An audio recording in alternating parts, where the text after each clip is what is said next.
Assalamualaikum warahmatullahi wabarakatuh. Innal hamdalillah nahmaduhu wa nasta'inuhu wa nastaghfiruh wa na'udzu billahi min syururi anfusina wa min sayyiati a'malina. Man yahdihillahu fala mudhillalah wa man yudlil fala hadiyalah. Asyhadu an la ilaha illallah wahdahu la syarikalah wa asyhadu anna Muhammadan abduhu wa rasuluh. Ya ayyuhalladzina amanu taqullaha haqqa tuqatih wa la tamutunna illa wa antum muslimun. Ya ayyuhan nasu taqu rabbakumul ladzi khalaqakum min nafsin wahidah wa khalaqa minha zawjaha wa batha minhuma rijalan katsiran wa nisaa'a wattaqullaha alladzi tasaaluna bihi wal arham innallaha kana 'alaikum raqiba. Ya ayyuhalladzina amanu taqullaha wa qulu qawlan sadida yuslih lakum a'malakum wa yaghfir lakum dhunubakum wa may yuti'illaha wa rasulahu faqad faza fawzan 'azima. Amma ba'du fa inna asdaqal hadithi kitabullah wa khairal hadyi hadyu Muhammadin sallallahu alaihi wasallam wa syarrul umuri muhdatsatuha wa kullu muhdatsatin bid'ah wa kullu bid'atin dhalalah wa kullu dhalalatin finnar. Ma'asyiral muslimin dan muslimat yang dirahmati oleh Allah Subhanahu wa taala. Tidak ada kata yang pantas untuk kita ucapkan pada pagi hari ini kecuali bersyukur kepada Allah Subhanahu wa taala. Ya. Kata-kata yang kita rangkai untuk bersyukur kepada Allah Subhanahu wa taala atas segala nikmat dan karunia yang Allah berikan dan limpahkan kepada kita. Nikmat sehat, nikmat nyawa, nikmat kehidupan, dan nikmat yang terbesar adalah nikmat iman dan nikmat Islam. Dua nikmat yang merupakan kunci kebahagiaan seorang hamba di dunia dan di akhirat.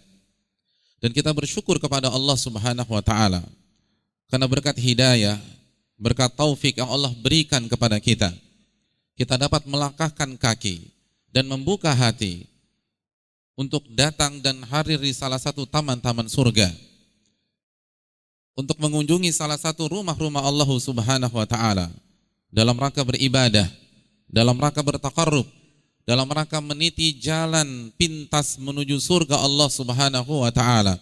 Karena Nabi kita sallallahu alaihi wasallam bersabda, "Man salaka tariqan yaltamisu fihi ilman sahhalallahu lahu bihi tariqan ilal jannah." Barang siapa yang berjalan dalam rangka menuntut ilmu agama, maka Allah akan pintaskan, Allah akan mudahkan jalannya menuju surga. Hadirin yang dirahmati oleh Allah Subhanahu wa taala, hendaknya setiap kita merenungi dan meresapi bahwa ia sedang berada di atas jalan pintas menuju surga. Surga yang merupakan tempat kembalinya orang-orang yang beriman, tujuan, cita-cita yang termulia. Oleh karena itu, setiap orang yang menginginkan surga, maka ia harus memiliki waktu dan meluangkan waktu, bahkan mengorbankan waktunya untuk menuntut ilmu agama. Oleh karena itu, ketika kita yang dipilih oleh Allah Subhanahu wa taala dari jutaan umat Islam, kita yang dipilih untuk duduk, untuk mempelajari, untuk meresapi firman-firman Allah dan hadis-hadis Nabi sallallahu alaihi wasallam, maka ini adalah sebuah kenikmatan, ini sebuah anugerah, dan setiap anugerah harus direspon dengan syukur kepada Allah Jalla wa'ala. La in syakartum la azidannakum wa la in kafartum inna adzabi lasyadid. Dan apabila kalian bersyukur, maka aku akan tambah kembali nikmatku. Namun kalau kalian kufur, tidak bersyukur kepadaku, inna adzabi lasyadid, ketahuilah azabku sangatlah pedih. Oleh karena itu, marilah kita awali perjumpaan kita dengan memuji, memuja, dan bersyukur kepada Allah Jalla wa'ala. Hadirin yang dirahmati oleh Allah Subhanahu wa ta'ala, selanjutnya salawat dan salam semoga tidak lupa kita curahkan kepada qudwah kita, uswah hasanah kita, Nabi besar Muhammad bin Abdullah sallallahu alaihi wasallam beserta para keluarga, para sahabat, dan orang-orang yang istiqamah berjalan di bawah naungan sunnah beliau sampai hari kiamat kelak. Hadirin yang dirahmati oleh Allah Subhanahu wa taala. Pembahasan kita pada pagi hari ini adalah pembahasan yang sangat menarik. Pembahasan yang dicatat oleh tinta sejarah terjadi di tahun ke-8 Hijriah. Kita akan berbicara tentang sebuah potret atau sebuah episode kebersamaan Nabi kita sallallahu alaihi wasallam dengan sebuah komunitas yang begitu dipuji oleh Allah Subhanahu wa taala dan Rasulnya sallallahu alaihi wasallam. Komunitas bernama kaum Ansar. Kaum Ansar, hadirin yang dirahmati oleh Allah. Komunitas yang diridhai oleh Allah Subhanahu wa taala. Allah berfirman dalam surat At-Taubah ayat 100, "Was-sabiqunal awwalun minal muhajirin wal ansar walladzina ittaba'uuhum bi ihsan radhiyallahu anhum wa radu'an." Dan orang-orang yang pertama kali masuk ke dalam agama Islam dari muhajirin dan ansar. Allah sebutkan muhajirin dan ansar dan orang-orang yang mengikuti mereka dengan baik. Radhiyallahu anhum wa radu'an. Allah ridho kepada mereka dan mereka pun ridho kepada Allah Subhanahu wa taala. Sebuah kaum yang dijadikan parameter di antara parameter iman kita. Hubbul ansar al-iman, kata Nabi SAW. Cinta kepada ansar salah satu unsur dari keimanan. Bahkan Nabi kita dalam hadis Bukhari menyatakan, ayatul imani hubbul ansar wa ayatul nifaq bughdul ansar. Tanda-tanda dan ciri-ciri iman adalah cinta kepada kaum ansar.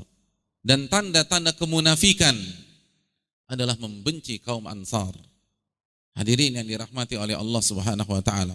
Sebuah kaum dan sebuah komunitas yang apabila kita mencintai mereka, kita akan dicintai oleh Allah Subhanahu wa taala.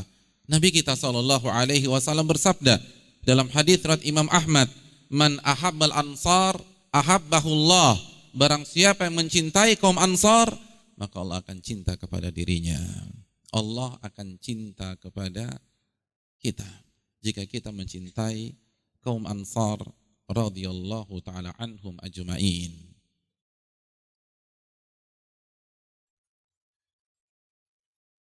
Dan mereka memiliki cerita di tahun ke-8 Hijriah.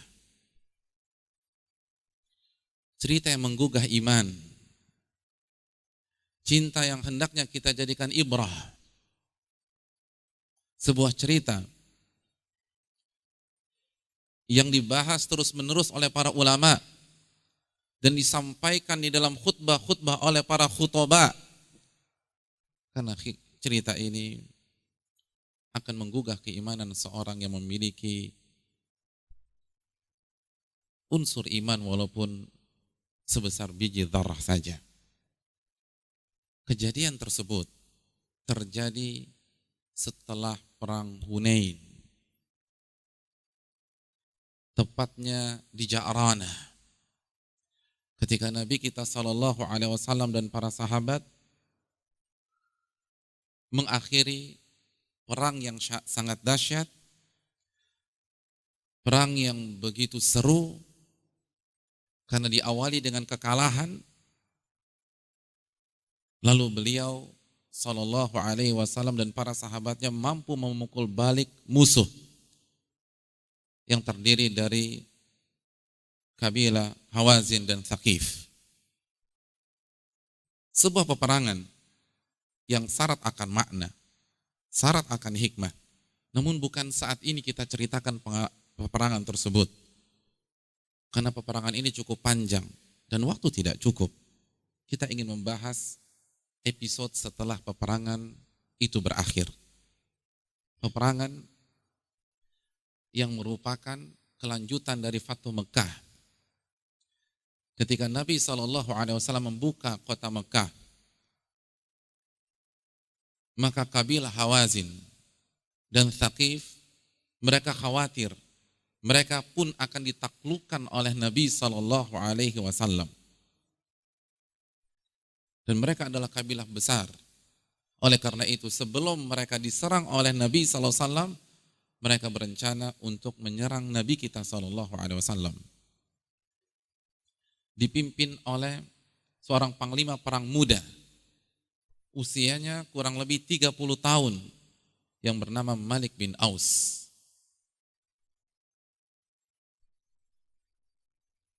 Hadirin yang dirahmati oleh Allah Subhanahu wa taala. Peperangan yang melibatkan ribuan pasukan. Dan Nabi SAW mengerahkan 12.000 pasukannya. Dan ini adalah rekor pasukan jika kita melihat peperangan-peperangan Nabi yang sebelumnya. Jika kita melihat perang Badar, berapa jumlah umat Islam di perang Badar? Kurang lebih 313 pasukan. Di perang Uhud 1.000 pasukan dan 300 pulang kembali. Adapun di perang Hunain 12.000 pasukan, 10.000 pasukan yang biasa berperang dengan Nabi SAW, dan 2.000 yang baru masuk Islam. Khususnya yang masuk Islam ketika pembukaan kota Mekkah. Ini adalah pengalaman mereka pertama kali berperang dengan Nabi kita SAW. Oleh karena itu terjadi miskomunikasi, tidak, mistawakal. Ketika orang-orang yang baru masuk Islam terpukau dengan banyaknya pasukan Nabi pada saat itu, maka mereka menyeletup. Bukan Abu Bakar yang menyeletup, bukan Umar, bukan Uthman, namun segelintir orang-orang yang baru masuk Islam. Mereka mengatakan, lan nughallabal yauma an kathrah. Kita tidak akan mungkin kalah di perang Hunain karena banyaknya pasukan kita. Apa yang terjadi? Allah memberikan pelajaran kepada mereka. Allah buat pasukan kita kalah di fase pertama perang Hunain. Dan Allah berfirman di dalam surat At-Taubah ayat 25, laqad nasarakumullah fi mawatin katsirah wa yawma Hunain id a'jabatkum kathratukum falam tughni ankum syai'a. Sungguh Allah telah menolong kalian di berbagai peperangan-peperangan sebelumnya. Dan ingatlah kalian apa yang terjadi di perang Hunain. Id a'jabatkum kathratukum. Kalian ujub. Kalian di sini bukan semua pasukan. Bukan mayoritas pasukan. 1-2 orang saja yang menyeletuk. Kita tidak mungkin kalah pada hari ini karena banyaknya pasukan kita. Allah perlihatkan, Allah sadarkan banyaknya pasukan Anda, hebatnya militer Anda, itu tidak bermanfaat kepada Anda sama sekali. Karena selama ini yang menolong Anda adalah Allah.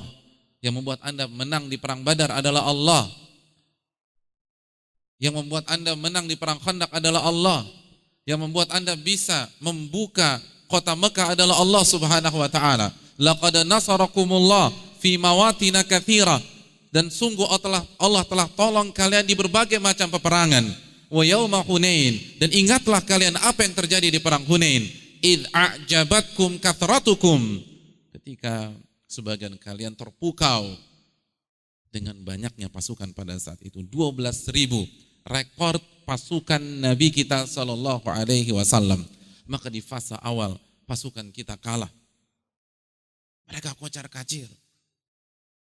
Bahkan hadirin yang dirahmati oleh Allah Subhanahu wa taala, beberapa komentator perang pada saat itu yang menyaksikan secara langsung, mereka menyeletup. Di antaranya adalah Khalda bin Hanbal,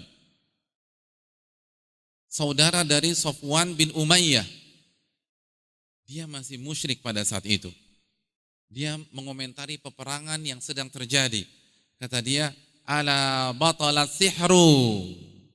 Dia mengatakan, hari ini sihir Muhammad berakhir.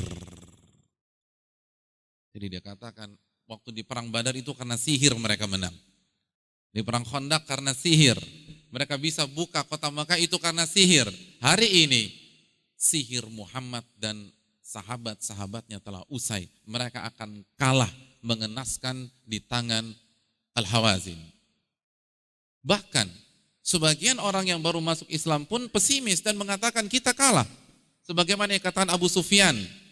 Abu Sufyan memberikan komentarnya pada saat perang sedang berkecambuk. La tantahi hazimatuhum dunal bahar. Prediksi saya, pasukan umat Islam akan hancur dan akan kalah sebelum mereka terdesak ke tepi pantai. Jadi akan kalah sebelum mereka melarikan diri dan terdesak ke tepi pantai. Namun sekali lagi hadirin yang dirahmati oleh Allah Subhanahu wa taala, singkat cerita, Nabi SAW bisa kembali mengumpulkan kekuatannya dan mereka tahu apa kesalahan mereka. Lalu mereka bertawakal kepada Allah Subhanahu wa taala. Dan akhirnya mereka memenangkan peperangan yang begitu heroik tersebut. Hadirin yang dirahmati oleh Allah Subhanahu wa taala. Kita akan berlanjut karena itu bukan pembahasan kita pada hari ini. Ketika perang telah dimenangkan oleh Nabi kita SAW, maka Nabi SAW singgah sejenak di Ja'ranah untuk menunggu apabila pasukan Hawazin ingin masuk ke dalam Islam dan untuk membagi-bagikan ghanimah dan fai yang mereka terima. Pada saat itu Nabi kita SAW mendapatkan ghanimah yang sangat banyak. 24.000 unta, 40.000 kambing, dan 4.000 ukiah perak. Jumlah ghanimah yang sangat amat banyak. Hadirin yang dirahmati oleh Allah Subhanahu wa taala. Maka Nabi kita SAW mulai membagi-bagikan ghanimah atau harta rampasan perang yang beliau dapat tersebut. Dalam hadis Bukhari, hadis Muslim, hadis Ahmad, para saksi mata dari sahabat menceritakan kejadian itu. Dan ada sebuah pemandangan yang mengejutkan. Nabi SAW tidak memberikan ghanimah kepada Ansar sedikit pun juga. Satupun kaum Ansor tidak ada yang diberi oleh Nabi SAW. Tidak ada yang dikasih oleh Nabi SAW. Padahal mereka yang berperang dengan Nabi. Ketika pasukan kocar-kacir, mereka yang merapatkan barisan membela Nabi SAW. Mereka yang dipanggil oleh Nabi SAW. Adapun orang-orang yang baru masuk Islam, mereka lari tunggang langgang dan terpisah dengan pasukan. Namun ketika pembagian harta rampasan perang, lamma a'ta Rasulullah sallallahu alaihi wasallam ma'ata min tilkal ataya fi Quraisy wa qabailil Arab wa lam yakun fil ansar minha syai'. Nabi tidak memberikan apapun kepada kaum Ansar. Yang beliau berikan adalah orang-orang Quraisy, keluarga besarnya. Karena kita tahu bersama, Quraisy adalah kakek Nabi yang keberapa? Kalau tidak 10, ke-11. Siapa nama asli Quraisy? Fihr. Dan Fihr adalah kakek Nabi SAW yang 10 atau ke-11. Jadi ketika kita mendengar Nabi berhadapan dengan kaum Quraisy, Nabi berhadapan dengan kaum Quraisy, Nabi berhadapan dengan kaum Quraisy, artinya apa? Artinya beliau sedang berhadapan dengan keluarga besarnya, keluarga besarnya, keluarga besarnya, keluarga besarnya. Jadi ketika kita mendapatkan hidayah, lalu kita berhadapan dengan keluarga besar kita yang tidak setuju dengan keputusan kita, yang tidak setuju dengan hijrah kita, yang tidak setuju dengan perubahan kita, itu adalah hal biasa. Karena Quraisy adalah keluarga besar Nabi kita SAW. Itu famili semua, saudara-saudara semua. Nah, saat perang Hunain berakhir, yang Nabi berikan adalah orang-orang Quraisy, khususnya yang baru masuk Islam, dan beberapa kabilah Arab, dan tidak ada satupun Ansar yang diberikan oleh Nabi kita SAW. Wajada hadzal hayyu minal ansari fi anfusihim hatta kathrat fihimul qalah. Maka ini menimbulkan perasaan yang tidak nyaman di dalam diri beberapa kaum Ansar. beberapa kaum Ansar.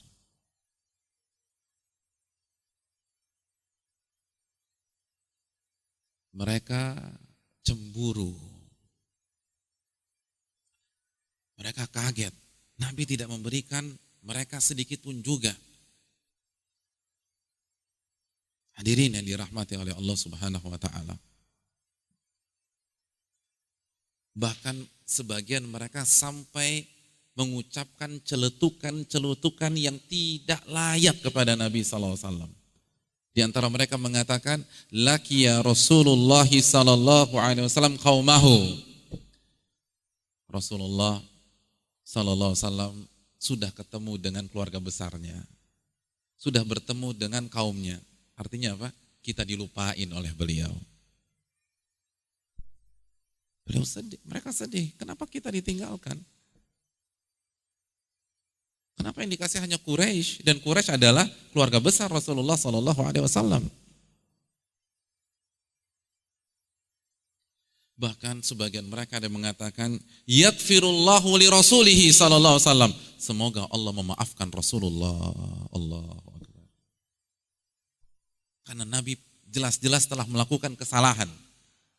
Semoga Allah memaafkan Rasulullah. Lihat, bayangkan, nabinya didoakan semoga ada yang normal adalah Nabi berdoa Allah maghfir laka, ya Allah maafkanlah kesalahan Anda, atau semoga Allah memaafkan kesalahan Anda. Tapi ini kebalik, semoga Allah memaafkan kesalahan Rasulullah sallallahu alaihi wasallam.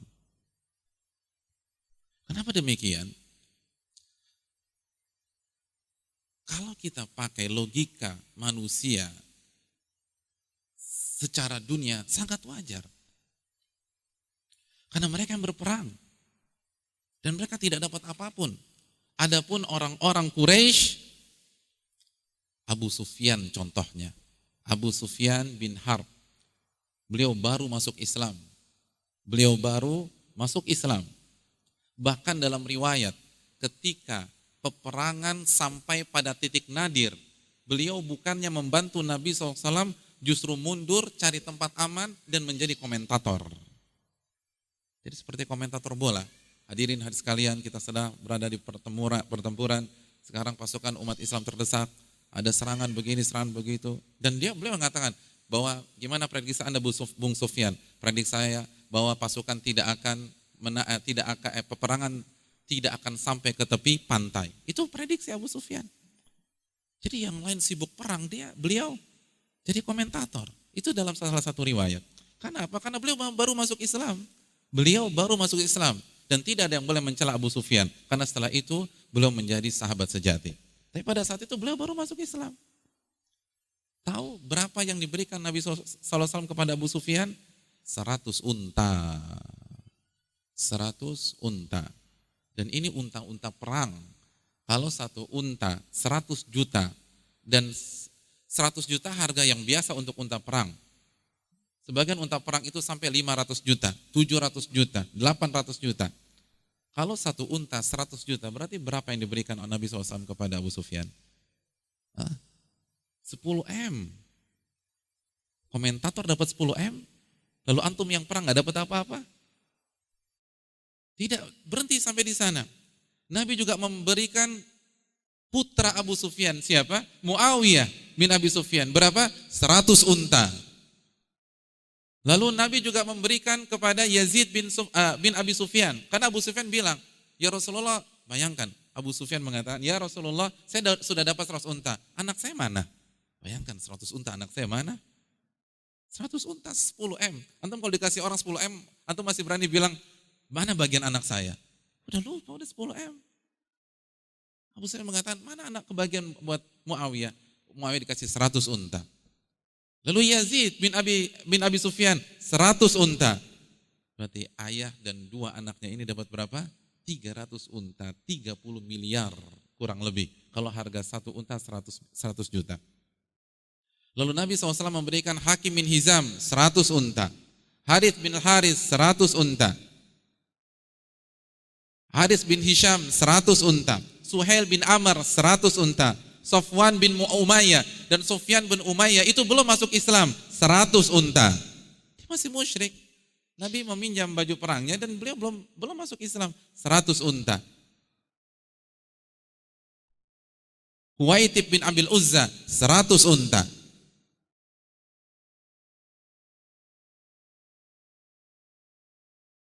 Berhenti sampai di sini? Tidak. Lalu beliau memberikan kepada kepala suku non-Quraisy yang baru masuk Islam, A'la bin Jariyah, tokoh suku Ats-Tsaqif, 100 unta. Uyainah bin Hisan, tokoh suku Fazarah, 100 unta. Aqra bin Habis, kepala suku Tamim, 100 unta. Abbas bin Mirdas, tokoh suku Sulaim, 100 unta. Dan yang menakjubkan, Malik bin Aus. Siapa yang tahu Malik bin Aus siapa? Malik bin Aus siapa? Panglima perang yang baru saja berperang dengan Nabi di perang Hunain. Dia diajak untuk masuk Islam, diajak kepada Nabi SAW, lalu Nabi berikan 100 unta untuk dia. Ini panglima perang di perang Hunain yang mengincar kepala Rasulullah SAW. Ini panglima perang Bani Hawazin dan Tsaqif. Diberikan 100 unta, lalu Ansor yang melindungi Nabi SAW nggak dikasih apapun. Berhenti sampai di sana? Tidak. Lalu beberapa tokoh suku yang lain yang baru masuk Islam dikasih 50 ekor unta. Adi bin Qais 50 ekor unta. Said bin Yarbu, tokoh suku Makhzum, 50 ekor unta. Makhzumah bin Naufal 50 ekor unta. Amr bin Wahab 50 ekor unta. Hisham bin Amr 50 ekor unta. Dan Nabi juga berikan puluhan unta kepada orang-orang dari tokoh suku Quraisy seperti Talik bin Sufyan bin Umayyah, Khalid bin Usaid, Syaibah bin Uthman, Abu Sanabil bin Ba'ka, Ikrimah bin Amir, Zuhair bin Abi Umayyah, dan seterusnya. Dan ini bisa dicek di Jawami Us-Sirah karya Al-Imam Ibnu Hazm Al-Andalusi dan para ulama sirah yang lain. Dan Ansor tidak diberikan apa-apa. Saya ingin setiap kita merasakan dirinya sebagai kaum Ansar. Bagaimana jika antum di posisi kaum Ansar? Kira-kira antum bisa maklumi tidak ucapan mereka? Antum yang berperang, antum yang bersimbah darah, antum yang melindungi Nabi SAW. Lalu antum melihat musuh yang mengincar kepala Nabi kita dikasih 100 unta, lalu anda nggak dikasih apapun juga. Makanya Ansar mengatakan, yaghfirullahu li Rasulillahi sallallahu alaihi wasallam.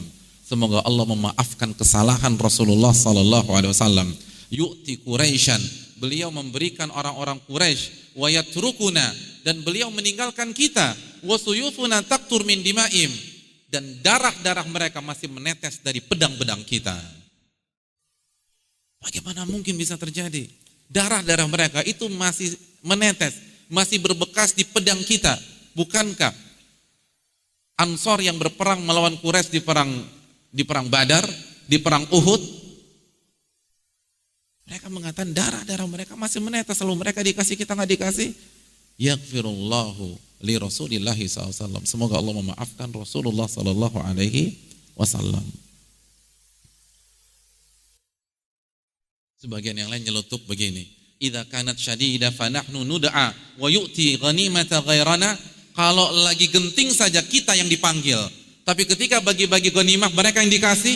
Gimana ini? Subhanallah.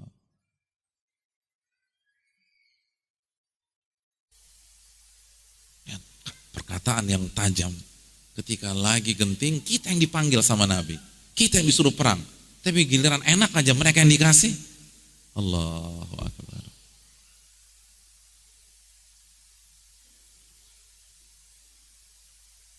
Antum bisa mengerti tidak perasaan mereka? Kita aja kerja 1 bulan gak digaji, lalu kita lihat gaji yang harusnya dibuat kita dikasih orang lain, antum marah.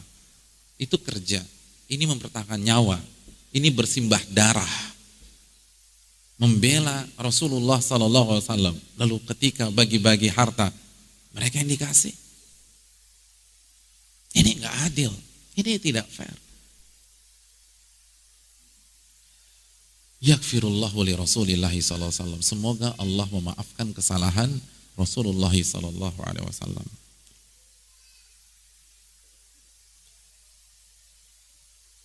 isu ini merebak. Dan kata-kata tajam tersebut akhirnya sampai ke telinga Rasulullah SAW. Maka beliau memanggil Sa'ad bin Ubadah, salah satu pembesar dan tokoh Ansar.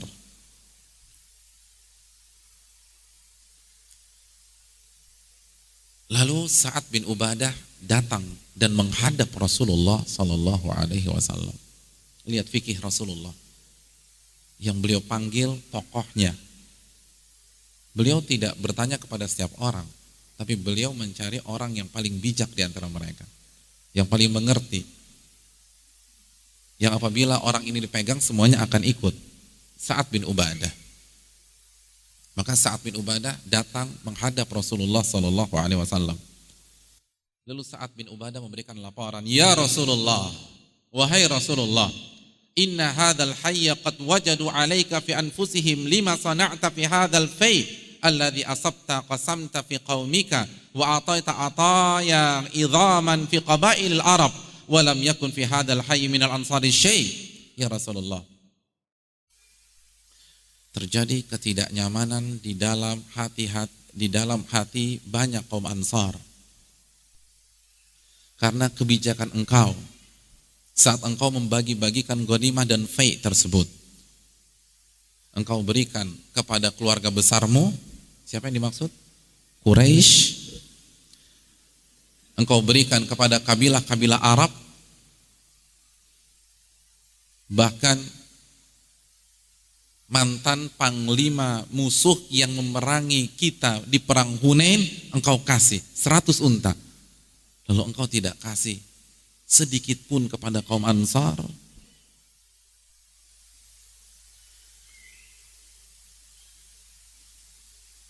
Qala fa aina anta min dzalik.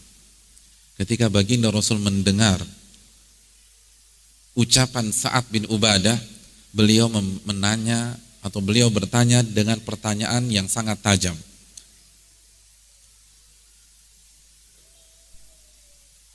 Fa aina anta min dzalika ya Sa'ad? Kalau Anda, di mana posisi Anda wahai Sa'ad? Menurut Anda bagaimana? Saya tanya pribadi Anda. Oh, itu pertanyaan tajam hadirin. Apa kata Sa'ad bin Ubadah? Ya Rasulullah, ma ana illa imru'un min qaumi wa ma ana. Ya Rasulullah, saya adalah salah satu bagian dari Ansar. Siapa saya Rasulullah? Artinya apa? Saya juga sependapat dengan mereka. Engkau memberikan kebijakan yang tidak tepat. Lihat bagaimana gaya bahasa pemimpin. Jadi beliau nggak mengatakan saya nggak setuju ya Rasulullah, tidak. Beliau bawa suara akar rumput dulu. Ya Rasulullah, sebagian kaum Ansar merasa tidak nyaman dengan kebijakan engkau. Nabi paham, Nabi kejar. Menurut engkau gimana? Saya juga sih, gitu loh. Saya juga.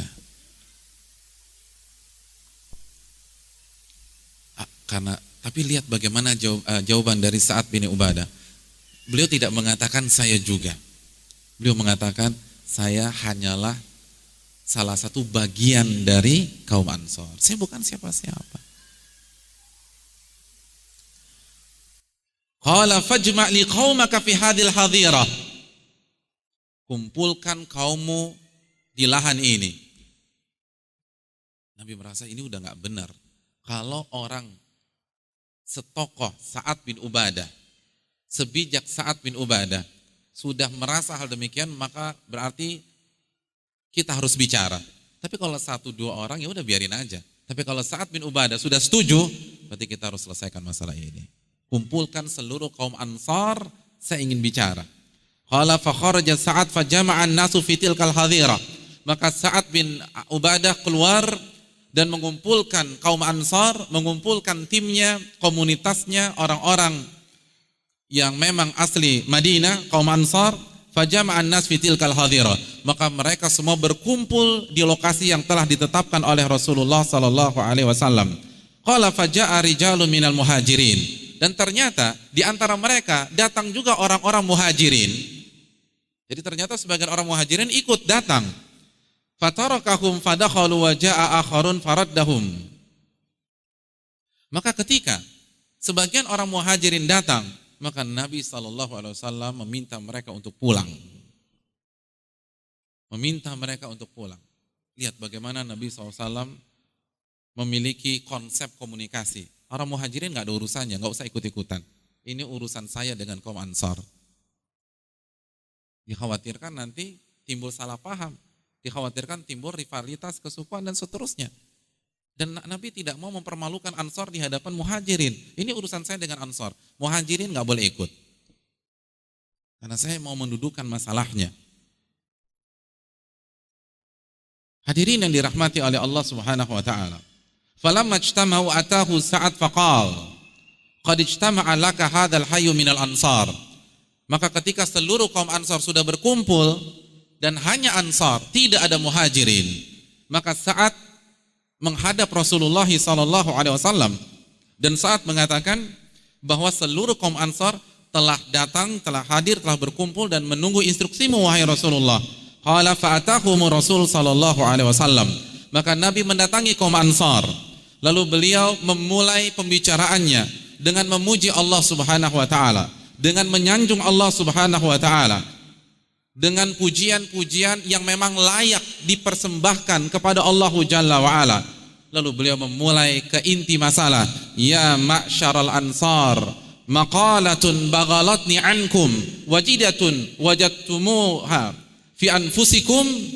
Wahai kaum Ansar, beberapa hari ini aku mendengar suara atau aku mendengar ucapan-ucapan yang sangat tajam berasal dari kalian. Aku mendengar hal itu semua. Aku tahu sampai ke telingaku. Kalian mengatakan yaghfirullahu li Rasulillahi SAW, semoga Allah mengampuni dosa-dosa dan kesalahan Rasulullah. Kalian mengatakan idza kana fi syiddah nadu du'a, kalau lagi genting saja kita yang dipanggil, tapi ketika bagi-bagi harta mereka yang dikasih. Saya dengar itu kaum Ansar. Saya juga mendengar laki Rasulullah SAW qaumahu, Nabi sudah ngumpul dengan keluarga besarnya, lupa sama kita-kita, lupa sama teman lama, kan begitu kalau bahasa kita. Saya dengar semua ucapan-ucapan kalian. Wajidatun wajadtumuha fi anfusikum, dan saya tahu ada ketidaknyamanan di dalam hati-hati kalian. Hadirin yang dirahmati oleh Allah, tanpa memberikan kesempatan Ansar untuk menjawab, untuk melakukan klarifikasi, Nabi langsung mengatakan, alam atikum dullala fahadakumullahu bi, wa'alatan fa'agnakumullahu bi, wa'adaan fa'allafallahu bi baina qulubikum. Wahai kaum Ansar, bukankah aku datang kepada kalian dalam kondisi kalian tersesat, kalian kufur, kalian syirik kepada Allah Subhanahu wa taala, lalu Allah memberikan hadiah melalui diriku kepada kalian.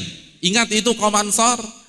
Wa'alatan fa'agnakumullahu bi, dan bukankah kalian aku datangi dalam kondisi tidak terpandang, tidak dikenal, tidak memiliki ekonomi yang kuat, lalu Allah memberikan rizki, memberikan keberkahan melalui diriku. Dan bukankah aku datang kepada kalian dalam kondisi kalian terlibat perang saudara antara Aus dan Khazraj, lalu Allah satukan kalian melalui diriku. Itu semua kaum Ansar langsung tertunduk. Nabi menyebutkan jasa-jasa beliau. Kaum Ansar, bukankah itu fakta yang terjadi di antara kita? Kalian sesat, kalian kufur, kalian syirik, dan Allah berikan hidayah melalui diriku. Kalau aku tidak datang kepada kalian, kalian tidak akan mendapatkan hidayah. Kalau aku tidak datang kepada kalian, kalian tidak akan dimakmurkan seperti ini, dan tidak akan dipandang, tidak akan dikenal, tidak akan ditakuti oleh dunia. Dan apabila aku tidak datang kepada kalian, bukankah kalian terus-menerus terlibat perang saudara antara Aus dan Khazraj? Itu semua tertunduk, hadirin yang dirahmati oleh Allah. Lalu mereka serempak mengatakan balillahu wa rasuluhu aman wa afdal. Sungguh kebaikan, karunia, yang diberikan Allah dan Rasulnya lebih dari itu wahai Rasulullah. Mereka tidak membantah dan mereka akui. Bahkan mereka mengatakan jasa-jasa engkau lebih banyak daripada yang engkau sebutkan. Karunia Allah, rahmat dari Allah, keberkahan dari Allah itu lebih banyak daripada apa yang engkau sebutkan tadi ya Rasulullah sallallahu alaihi wasallam. Lalu ketika melihat respon yang positif dari kaum Ansar, Nabi kita sallallahu alaihi wasallam mengatakan, wahai kaum Ansar, ama wallahi law syi'tum laqultum fasadaqtum wa suddiktum. Wahai kaum Ansar, demi Allah, kalau kalian mau, kalian bisa menjawabnya. Kalian bisa membantah ucapanku di atas. Dan kalau kalian jawab, kalian bantah, maka kalian benar dan aku akan benarkan ucapan kalian. Apa maknanya? Nabi ingin menjelaskan, wahai kaum Ansar, kalau kalian mau membantah ucapanku, mau ngungkit-ngungkit jasa kalian juga, kalian bisa. Dan kalau kalian lakukan hal tersebut, maka aku akan benarkan dan tidak mungkin terbantah. Kalian kalau mau bisa mengatakan ataitana mukadzaban fasadaqnak. Kalau kalian mau, kalian bisa menjawab, kalian bisa membantah, ya Rasulullah, bukankah engkau datang kepada kami dalam kondisi didustakan oleh kaummu, lalu kami yang membenarkan dan kami yang mengimani? Wa makhzulan fanasarnak. Dan bukankah ketika engkau datang ke kota Madinah, engkau dalam kondisi terhina, dikejar-kejar orang, mau dibunuh di kota Mekah, lalu kami yang menolongmu? Wataridan fa'awainak. Dan bukankah engkau pada saat datang kota Madinah dalam kondisi terusir dari kota Mekah, dan kami yang menampungmu dan kami yang memberikan tempat tinggal untukmu? Wa ailan fa'agnainak. Dan ketika engkau datang ke kota Madinah, engkau tidak punya apapun, engkau tidak bawa perbekalan, tidak bawa emas, tidak bawa perak, tidak bawa harta, dan kami yang memberikan fasilitas itu semua kepada engkau. Kalau kalian mau berargumentasi dengan hal tersebut, kalian bisa.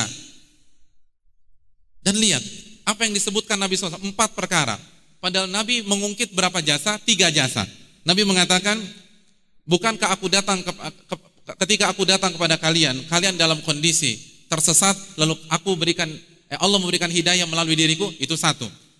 Dan kalian miskin tidak terpandang, lalu Allah jayakan kalian melalui diriku, 2. Wa'adaan, lalu kalian dalam kondisi peperangan saudara, lalu Allah persatukan kalian melalui diriku, 3. Nabi katakan kalau kalian mau bantah, bisa. Dan bahkan bukan 3 bantahan, 4 bantahan. Engkau juga ya Rasul, engkau datang dalam kondisi didustakan, kami yang percaya, 1.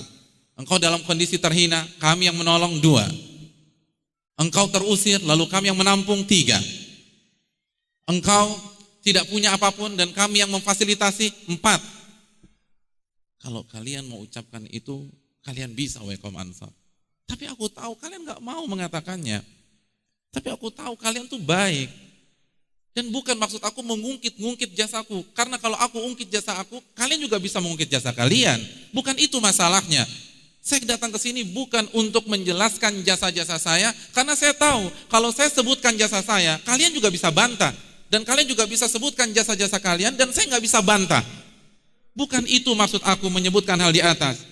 Namun kaum Ansar, awajadtum fi anfusikum ya ma'syaral Ansar, fi lu'a'ati minad dunya ta'allaftu biha qauman liyuslimu wa wakkaltuka ila islamikum. Kaum Ansar, intinya bukan itu. Intinya adalah kenapa kalian kecewa? Kenapa kalian kecewa ketika aku memberikan sampah-sampah dunia kepada kaum agar mereka masuk Islam, dan aku sudah percaya tentang Islam kalian, aku sudah percaya tentang iman kalian, aku sudah yakin iman kalian tinggi. Oleh karena itu kalian tidak aku berikan, karena ini sampah-sampah dunia, ini bangkai kambing, nggak pantas untuk kalian. Aku berikan ini kepada sebuah kaum liyuslimu, agar mereka masuk ke dalam Islam. Lihat kan, Malik bin Aus masuk Islam ketika dikasih 100 unta. Ini sampah wahai kaum Ansar. Hubungan kita terlalu tinggi untuk dinilai dengan sampah dunia. Kenapa engkau kecewa? Kenapa kalian kecewa? Kenapa kalian ucapkan kata-kata yang tajam tersebut? Kenapa kalian mengucapkan aku meminta kalian ketika ada butuhnya saja, tapi ketika aku berikan harta, aku berikan kepada orang lain? Kenapa kata-kata itu terlontar? Hubungan kita terlalu tinggi untuk dinilai dengan dunia. Hubungan kita terlalu tinggi untuk dinilai dengan ribuan unta dan ribuan kambing. Wahai kaum Ansar, afala tardaun, wahai kaum Ansar, tidakkah kalian suka an yadhhaban nasu bisyati wal ba'ir wa tarji'una bi Rasulillah sallallahu alaihi wasallam fi rihalikum. Wahai kaum Ansar, tidakkah kalian senang ketika manusia pulang ke kabilah mereka, pulang ke kampung mereka, membawa onta, membawa kambing, dan kalian pulang bersama Rasulullah sallallahu alaihi wasallam? Tidakkah kalian senang ketika sebagian orang pulang bawa unta, kalian pulang bawa Rasulullah sallallahu alaihi wasallam? Kalian pulang membawa Nabi Allah Subhanahu wa taala. Kenapa kalian tidak suka itu? Kenapa kalian lebih memilih ibil? Kenapa kalian memilih unta, lebih memilih kambing? Aku akan pulang bersama kalian. Apakah itu tidak cukup? Serendah itukah hubungan kita selama ini? Hadirin yang dirahmati oleh Allah Subhanahu wa taala. Lalu Nabi mengatakan, "Fawalladzi nafsu Muhammadin biyadi, laulal hijrah lakuntum ra'an minal ansar." Demi Allah, kalau bukan karena hijrah, saya adalah bagian dari kaum Ansar. Namun saya berhijrah, maka saya tidak bisa menjadi bagian dari kaum Ansar. Nabi kembali menjelaskan betapa mulianya kaum Ansar di mata beliau, betapa tingginya, dan beliau sangat ingin menjadi bagian dari kaum Ansar, tapi nggak bisa karena beliau lahir di kota Mekah. Kalau beliau bisa milih, maka beliau ingin lahir di kota Madinah. Masa gara-gara unta, gara-gara kambing, gara-gara harta, oke 10M Abu Sufyan, Muawiyah 10M, hanya senilai 10M kebersamaan kita selama ini, sehingga kalian mengucapkan hal-hal demikian. Wahai kaum Ansar, walau salakan nasu syiban wa salakatil ansaru syiban la salaktu syibal ansar. Ingat baik-baik, apabila manusia memilih sebuah jalan, lalu Ansar memilih jalan yang kedua, maka aku akan pilih jalan yang dipilih oleh kaum Ansar. Itu tidak cukup. Hadirin yang dirahmati oleh Allah Subhanahu wa taala. Nabi menjelaskan ini hanya dunia. Ini hanya sampah. Nabi sudah menjelaskan kepada sahabatnya, "Lau kanatid dunya ta'dilu indallahi janaha ba'udah, masaqat kafira syurbata ma." Kalau saja dunia selevel dengan salah satu sayap nyamuk, maka orang kafir tidak akan Allah berikan minum. Itu apabila dunia dan seisinya ribuan triliun, mungkin jutaan triliun, itu tidak berharga sama sekali di sisi Allah Subhanahu wa taala. Lalu saya cuma kasih 10 miliar, kalian cemburu? Hadirin yang dirahmati oleh Allah Subhanahu wa taala. Lalu Nabi SAW mengatakan, "Al-ansaru syi'ar wan nasu dithar." Wahai kaum Ansar, kalau aku memakai baju, maka aku akan pilih baju yang langsung bersentuhan dengan diriku, dan yang langsung melekat dengan kulitku adalah kalian, dan manusia adalah baju luarnya saja. Jadi kalau kita memakai baju, lalu kita pakai t-shirt, lalu kita pakai jaket, maka Nabi memperumakan Ansar itu t-shirt tersebut. Kenapa demikian? Karena t-shirt langsung bersentuhan dengan kulit Nabi, langsung melekat dengan kulit Nabi. Adapun yang lain tidak. Nabi ingin jelaskan, kalian tuh ring satuku, aku sayang kepada kalian, aku cinta kepada kalian. Kalian nggak bisa dipisahkan dengan diriku. Tapi kenapa gara-gara mas ini saja ada masalah di antara kita? Hadirin yang dirahmati oleh Allah Subhanahu wa taala. Lalu Nabi SAW berdoa. Lihat bagaimana Nabi kita SAW. Beliau dituduh, walaupun karena miskomunikasi, tapi beliau mengangkat tangannya dan beliau mengatakan, "Allahumma arhamil ansar wa abna'il ansar wa abna'il ansar." Ya Allah, rahmatilah kaum Ansar. Bayangkan Nabi mendoakan orang-orang yang mengucapkan kata-kata tajam itu kepada beliau. Allahumma al-ansar, ya Allah rahmatilah kaum Ansar, wa abna'il ansar, dan rahmati anak-anak Ansar, dan rahmatilah cucu-cucu Ansar. Itu semua kaum Ansar menangis, hadirin yang dirahmati oleh Allah. Malu mereka dengan Nabi SAW. Kok Nabi yang sebaik ini, serahmat ini, setulus ini, kita suudzon dengan beliau, sampai kita mengatakan yaghfirullahu li Rasulillah, semoga Allah mengampuni dosa-dosa Rasulullah, semoga Allah mengampuni kesalahan Rasulullah SAW. Padahal ternyata bukan itu yang beliau inginkan. Dan hadirin yang dirahmati oleh Allah Subhanahu wa taala, Ansar menangis karena ternyata Nabi membalikkan dengan sebuah doa. Nabi tidak marah kepada mereka, Nabi tidak usir mereka, Nabi tidak berpisah dengan mereka, Nabi tidak mengatakan saya kecewa berat dengan Anda dan saya tidak mau pulang dengan Anda. Tapi justru untayan-untayan doa yang dibaca oleh Nabi SAW. Allahumma rahimil ansar, ya Allah rahmatilah kaum Ansar. Pernahkah kita mendoakan orang yang memfitnah kita dengan doa seperti ini? Nabi mengajarkan kita. Nabi mendoakan kaum Ansar, ya Allah rahmatilah kaum Ansar dan anak-anak keturunannya dan seluruh keturunan-keturunan berikutnya. Dalam riwayat yang lain, Allahumma gfir lil Ansar, ya Allah maafkanlah kesalahan Ansar khususnya yang saat ini, dan maafkanlah kesalahan-kesalahan anak-anak Ansar, dan maafkanlah kesalahan-kesalahan anak keturunan kaum Ansar. Hadirin yang dirahmati oleh Allah Subhanahu wa taala. Lalu kaum Ansar hanya bisa mengatakan radina bi Rasulillah qisman wa hadza. Kami ridho dengan keputusan Rasulullah SAW. Mereka minta maaf, mereka malu, mereka sedih. Kok bisa mengucapkan kata-kata tersebut? Dan hadirin yang dirahmati oleh Allah Subhanahu Wa Taala, camkan baik-baik. Namun di satu sisi mereka lega, mereka tenang. Kenapa? Karena sebagian ulama tafsir, sebagian ulama sirah menjelaskan ucapan-ucapan tersebut terlontar dari lisan-lisan mereka. Karena salah satu alasannya, mereka berpikir Rasulullah SAW tidak akan pulang lagi ke kota Madinah bersama mereka. Karena kota Mekah sudah dibuka. Dan kita tahu bersama-sama bahwa kampung halaman Nabi di mana? Di Mekah. Dan kota Mekah sudah dibuka.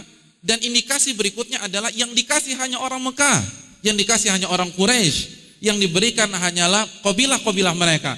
Itu yang membuat perasaan mereka berkecambuk. Karena mereka khawatir kehilangan Nabi SAW. Mereka tidak ingin dunia. Mereka tidak ingin sampah-sampah dunia. Mereka tidak ingin bangkai kambing. Dan itu telah mereka buktikan. Itu telah mereka perlihatkan. Yang mereka khawatirkan, mereka kehilangan Nabi SAW. Hadirin yang dirahmati oleh Allah Subhanahu Wa Taala.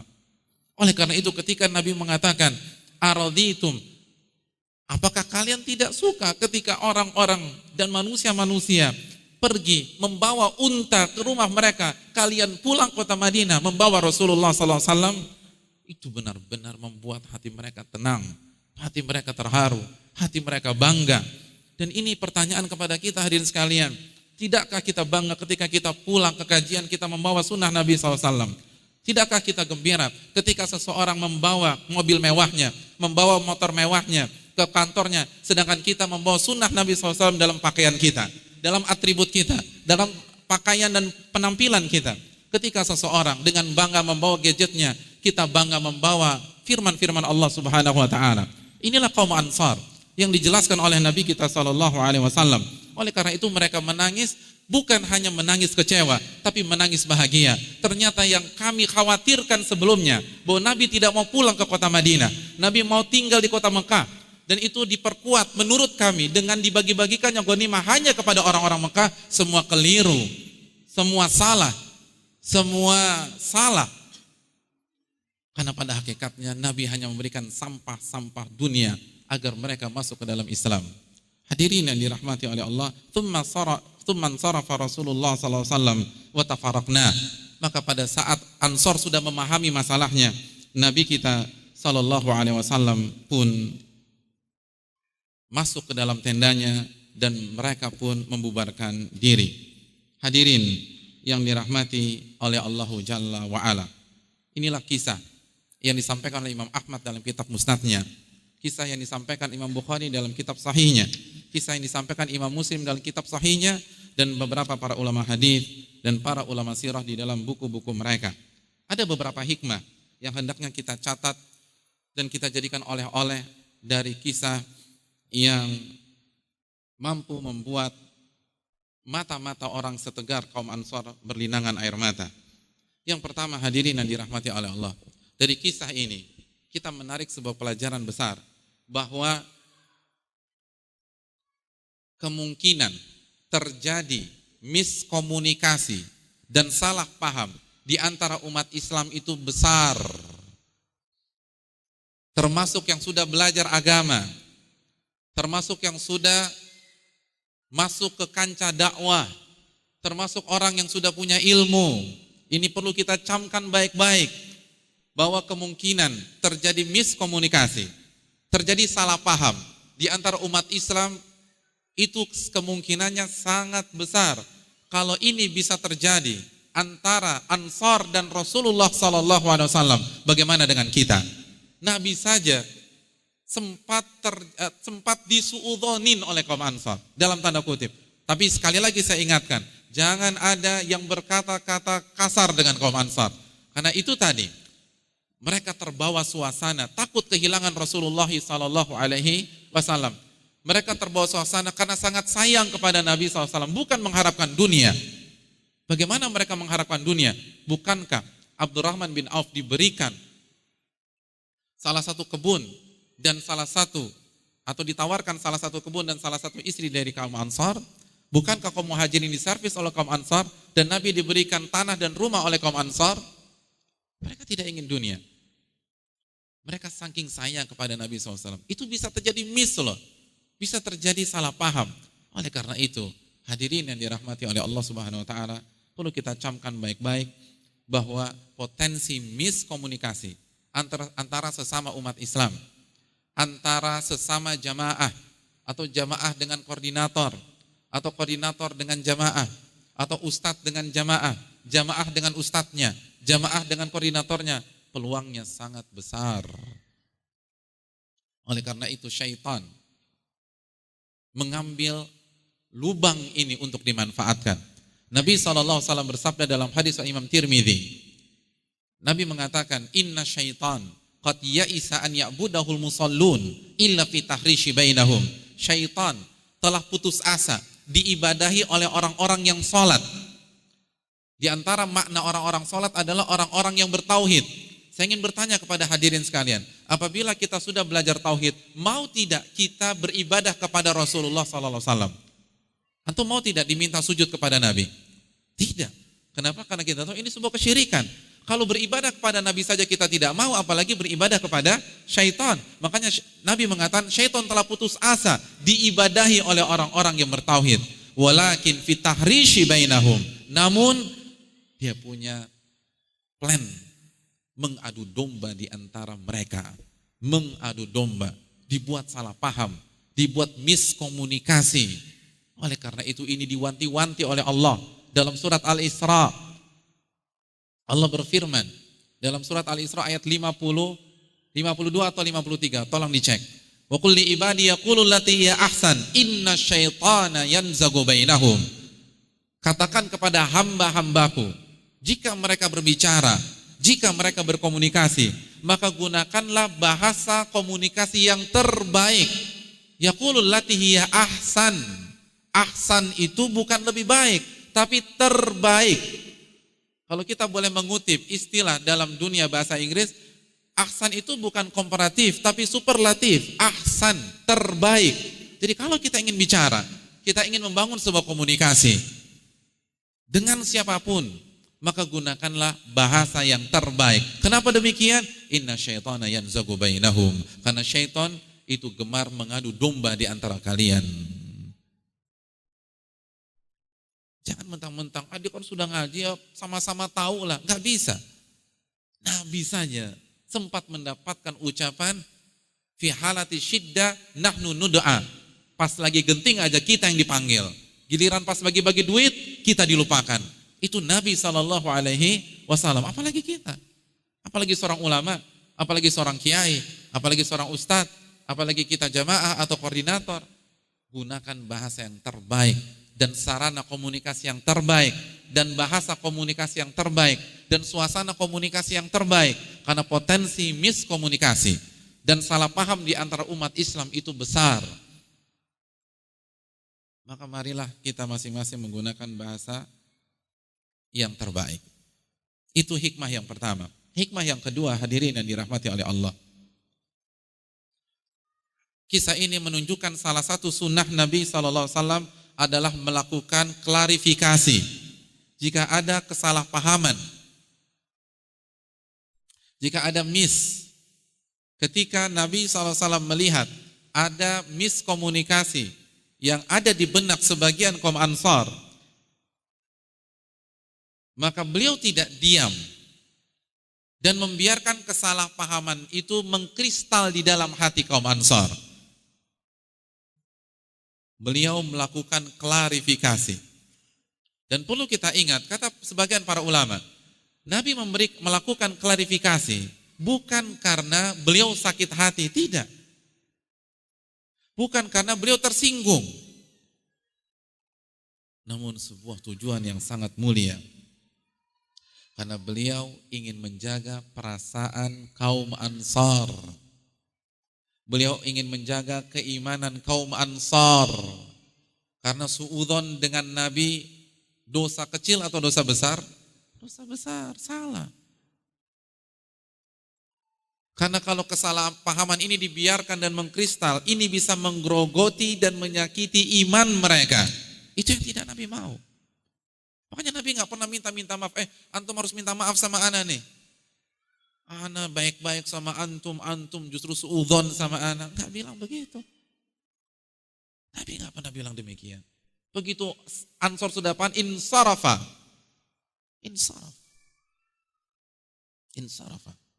Nabi pulang. Selesai masalah. Jadi ini yang membedakan klarifikasi versi kita dan klarifikasi versi Nabi. Niatnya beda. Kalau kita klarifikasi itu untuk membela gengsi, harga diri. Nabi tidak. Nabi tidak pernah membalas jika yang disakiti adalah dirinya secara pribadi, secara personal. Tapi kalau hak Allah yang dicabik-cabik, Nabi akan angkat bicara. Oleh karena itu hadirin yang dirahmati oleh Allah, apabila terjadi kesalahpahaman, terjadi miskomunikasi yang bisa membahayakan hubungan ukhuwah Islamiyah, yang bisa membahayakan dakwah misalnya, yang bisa merenggangkan hubungan di antara umat Islam, maka kita harus melakukan klarifikasi bukan untuk membela diri kita, tapi agar maslahat syar'i tercapai di antara kita. Itu hikmah yang kedua. Hikmah yang ketiga, hadirin yang dirahmati oleh Allah Subhanahu wa taala. Beliau mengumpulkan kaum Ansar secara khusus. Ini menunjukkan atau beliau ingin menunjukkan keutamaan kaum Ansar dan kualitas iman kaum Ansar dan betapa cintanya beliau kepada kaum Ansar dan bagaimana beliau ingin menjaga nama baik kaum Ansar di hadapan Muhajirin dan lain-lain. Beliau tidak mempermalukan kaum Ansar di depan semuanya. Beliau tidak berbicara di forum umum agar Muhajirin lihat. Bayangkan, makanya Abu Bakar tidak ada dalam kisah ini. Umar tidak ada. Karena Abu Bakar, Umar itu bagian dari mana? Muhajirin, nggak dilibatkan untuk menjaga perasaan kaum Ansar, untuk menjaga nama baik dari Sa'ad bin Ubadah dan para sahabat-sahabat kaum Ansar yang lain. Lihat bagaimana Nabi SAW, padahal beliau disakiti, beliau dituduh. Walaupun karena miskomunikasi, lagi-lagi tidak ada maksud untuk meremehkan atau melecehkan kaum Ansar. Tapi tidak bisa dipungkiri, ini adalah tuduhan. Ini ada kata-kata yang sangat tajam. Siapa orang yang tidak tersinggung, digitukan oleh muridnya. Jadi hadirin yang dirahmati oleh Allah Subhanahu wa taala, beliau lakukan tertutup, bukan di forum umum sehingga orang merasa dipermalukan, merasa ditelanjangi. Tapi bicara di forum tertutup. Hadirin yang dirahmati Allah, itu hikmah yang ketiga. Hikmah yang keempat. Hikmah yang keempat, kita perlu melakukan cross check. Kita perlu melakukan cross check terhadap berita-berita yang sampai ke telinga kita. Mari kita lihat bagaimana Nabi SAW berbicara dengan Sa'ad bin Ubadah. Beliau melakukan cross check.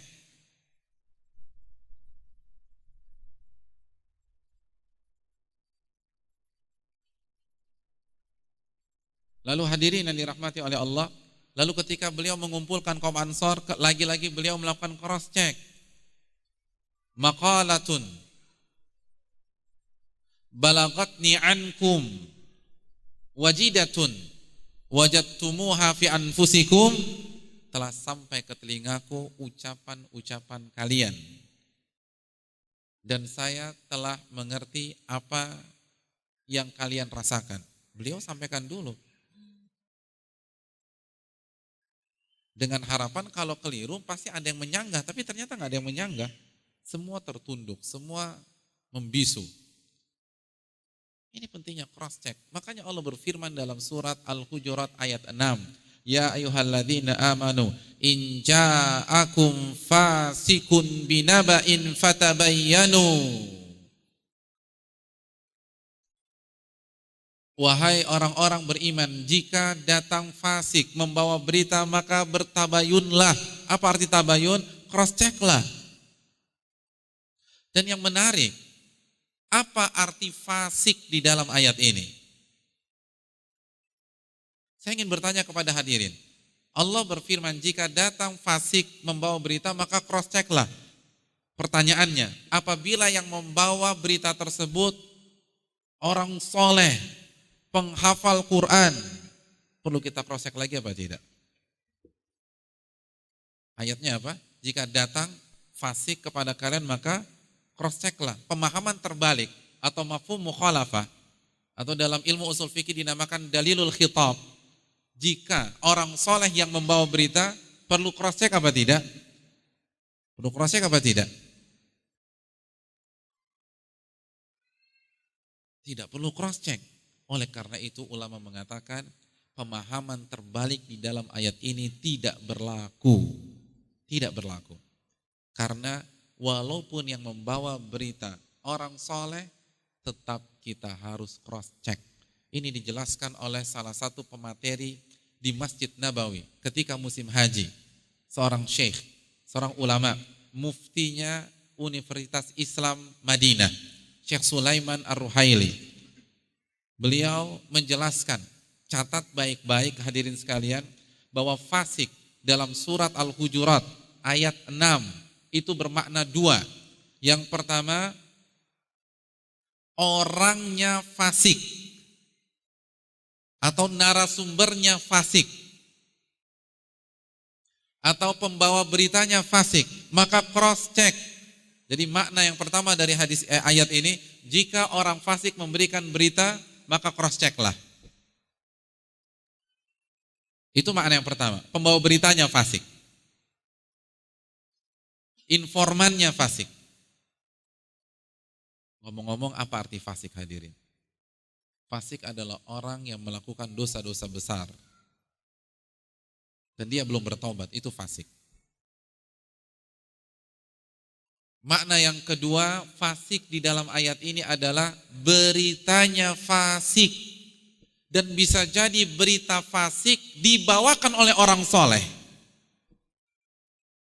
Berita yang fasik atau berita yang salah, berita yang keliru dibawakan oleh orang-orang yang zuhud, orang-orang yang berilmu.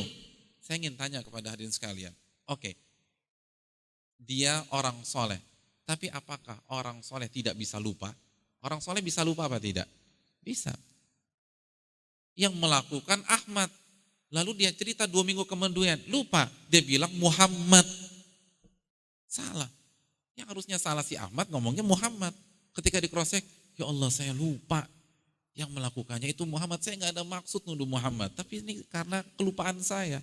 Orang soleh bisa lupa. Maka cross check juga. Oke, dia soleh, tapi bisa jadi dia mendapatkan info ini dari orang lain. Nah, orang ini yang gak soleh, orang ini yang bermasalah. Saya ingin tanya, apakah setiap orang soleh selektif dalam menerima berita? Tidak. Orang macam-macam. Oke, dia soleh, dia takut kepada Allah, dia rajin beribadah, tapi tidak setiap orang soleh selektif dalam memilah-milih berita. Ada orang soleh begitu ada dapat berita langsung kirim, langsung copy paste. Betapa banyak teman-teman ketika dapat artikel langsung copy paste, baca aja belum.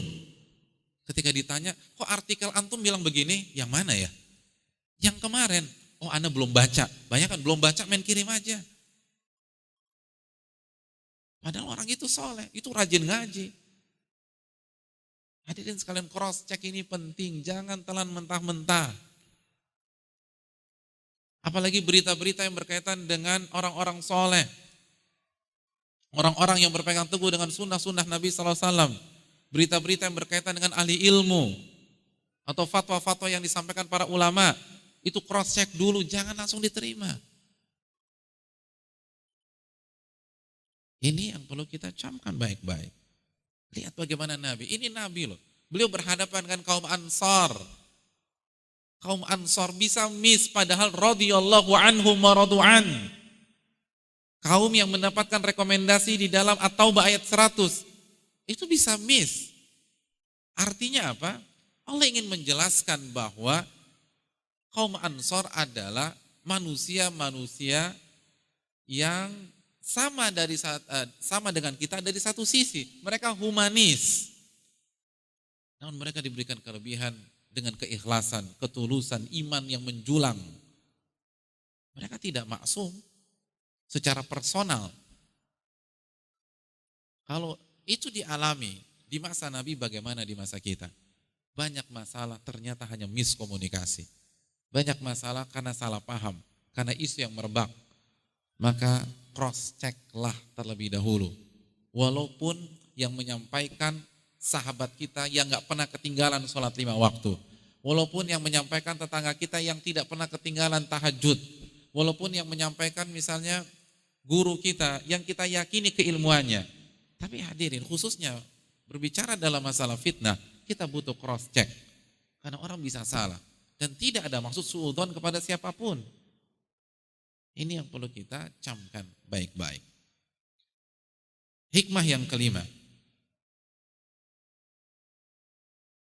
Hikmah yang kelima, kita boleh menyebutkan jasa kita kepada seseorang jika terdapat maslahat dan tetap terjaga keikhlasan kita tersebut.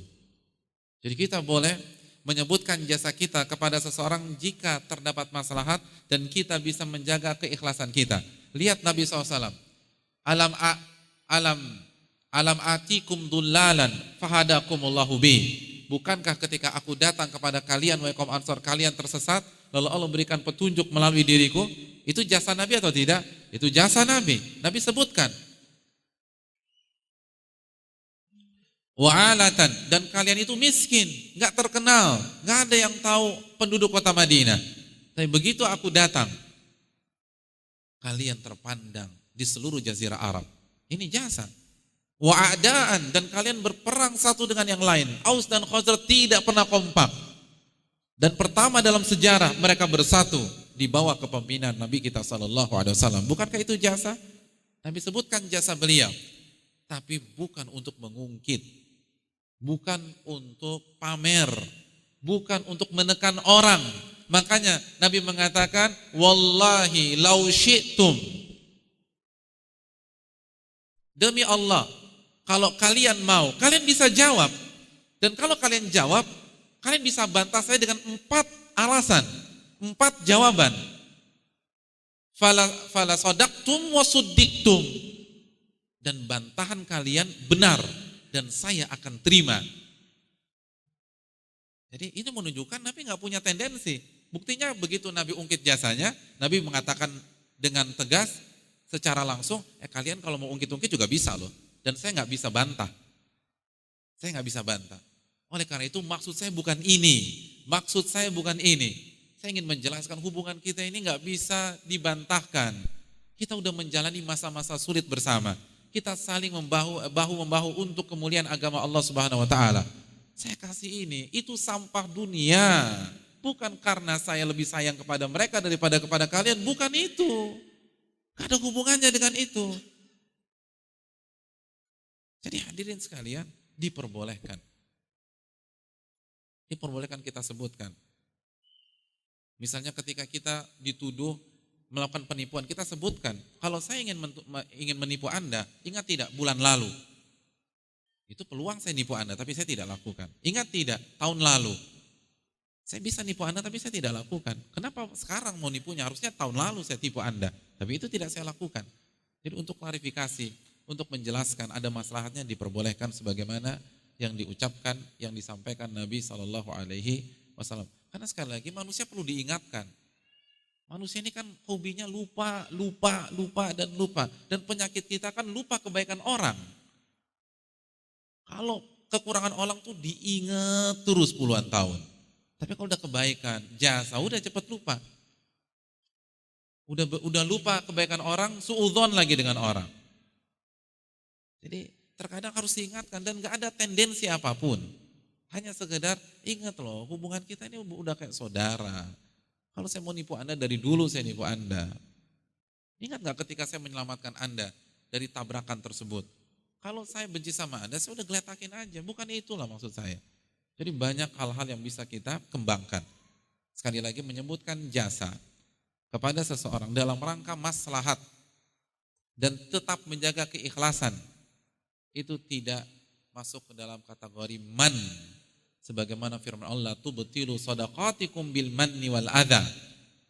Janganlah kalian hancurkan sedekah-sedekah kalian dengan mengungkit-ungkitnya. Apa maksud ayat ini? Maksudnya ria, ingin pamer, ingin membuat orang tertekan, membuat orang selalu ada di bawah ketiaknya. Ingat loh, saya ini, berarti Anda harus khidmat kepada saya. Itu tidak tepat. Tapi kalau maksudnya maslahat, agar terjaga ukhuwah Islamiyah, agar tidak diadu domba oleh syaitan, maka tidak ada masalah sama sekali. Yang keenam, kisah ini menjelaskan akhlak kaum Ansar. Lihat bagaimana mereka tidak berusaha membela diri di hadapan Nabi dan menerima apa yang Nabi sampaikan.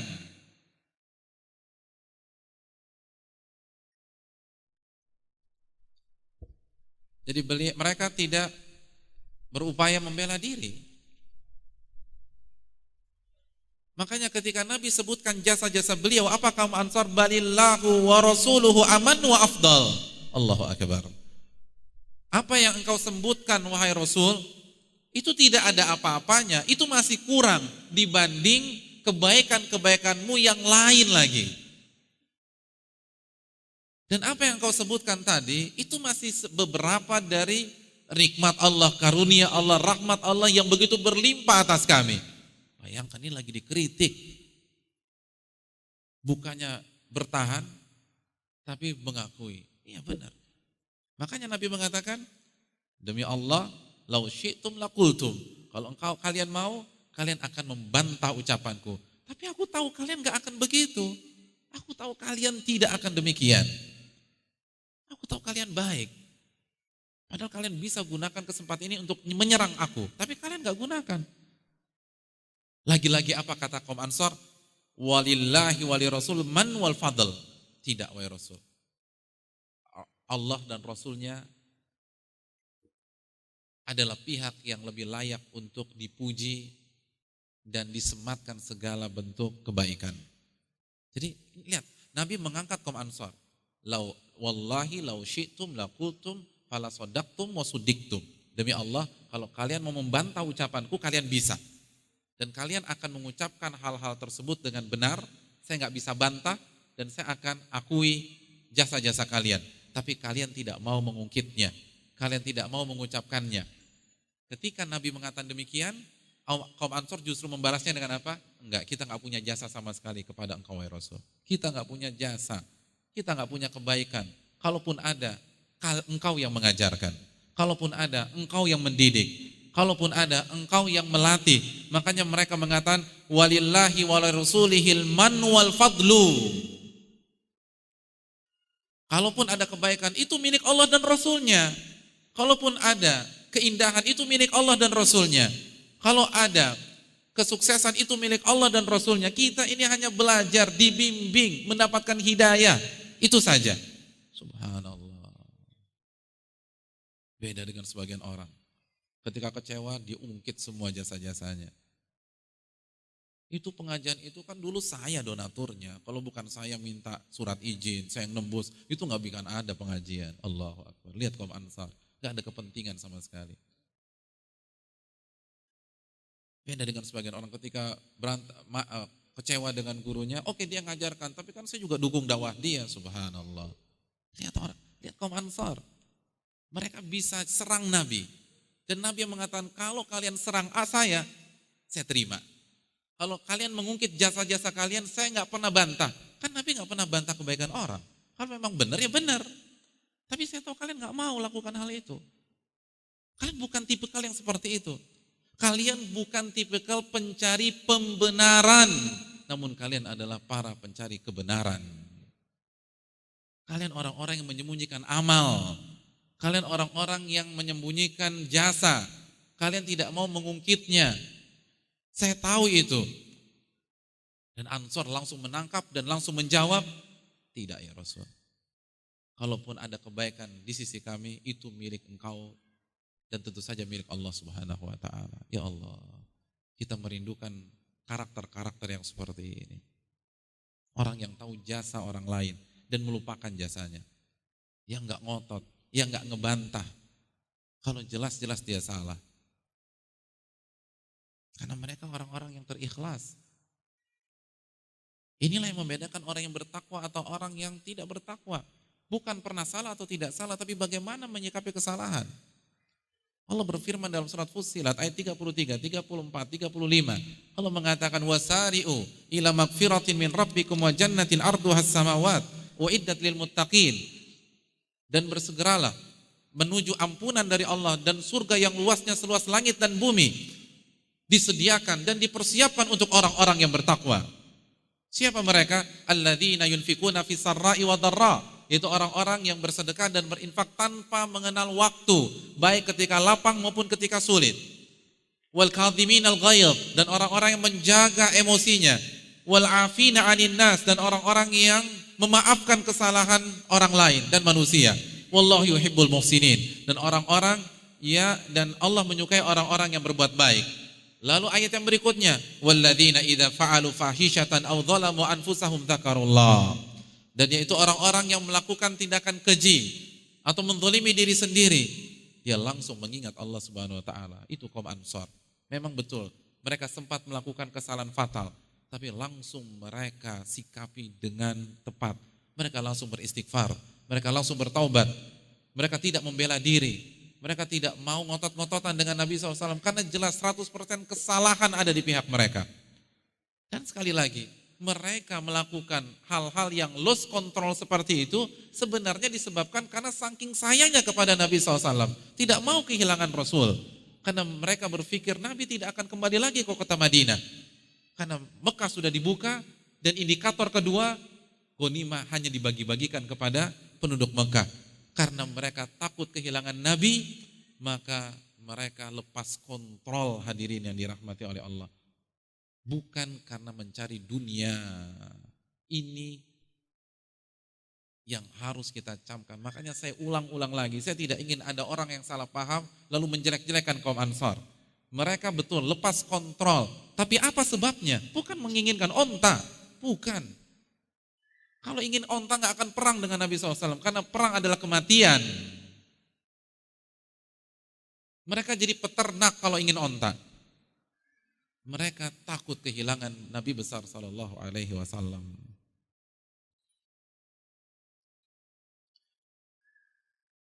Hikmah yang berikutnya, hikmah yang ketujuh. Disyariatkan menghibur orang yang kehilangan perhiasan dunia.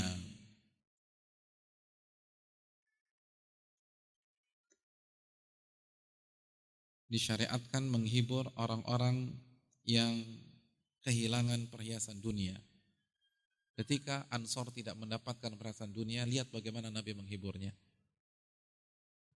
Lihat bagaimana Nabi menyanjungnya. Beliau ingatkan bahwa harta dunia adalah sampah.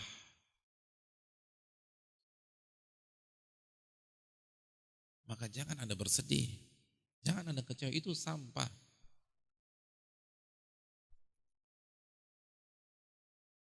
Makanya Ali bin Abi Thalib mengatakan al-malu dunya halaluhu hisab wa haramuhu azab. Harta dunia itu kalau halal itu memperlama hisab kita, kalau haram azab Allah menimpa kita. Subhanallah. Jadi artinya kalaupun itu halal, itu memperlama hisab Anda di hari kiamat. Kenapa Anda terlalu memusingkan ketika Anda kehilangan harta tersebut? Bukankah setidaknya hikmahnya adalah hisab Anda berkurang pada hari kiamat, dan itu menjadi pahala pada hari kiamat. Lihat bagaimana Nabi SAW menghibur kaum Ansar yang kehilangan harta yang ada di pelupuk mata mereka. Dan cara menghibur yang terbaik adalah diingatkan dengan akhirat. Karena oleh wal akhiratu khairul laka minal ula. Akhirat itu lebih baik daripada dunia. Ingatkan tentang akhirat, ingatkan tentang surga, ingatkan tentang pengampunan dosa ketika seseorang kehilangan perhiasan dunia. Nanti kita akan tekankan. Yang kedelapan, hikmah yang kedelapan, hadirin yang dirahmati oleh Allah.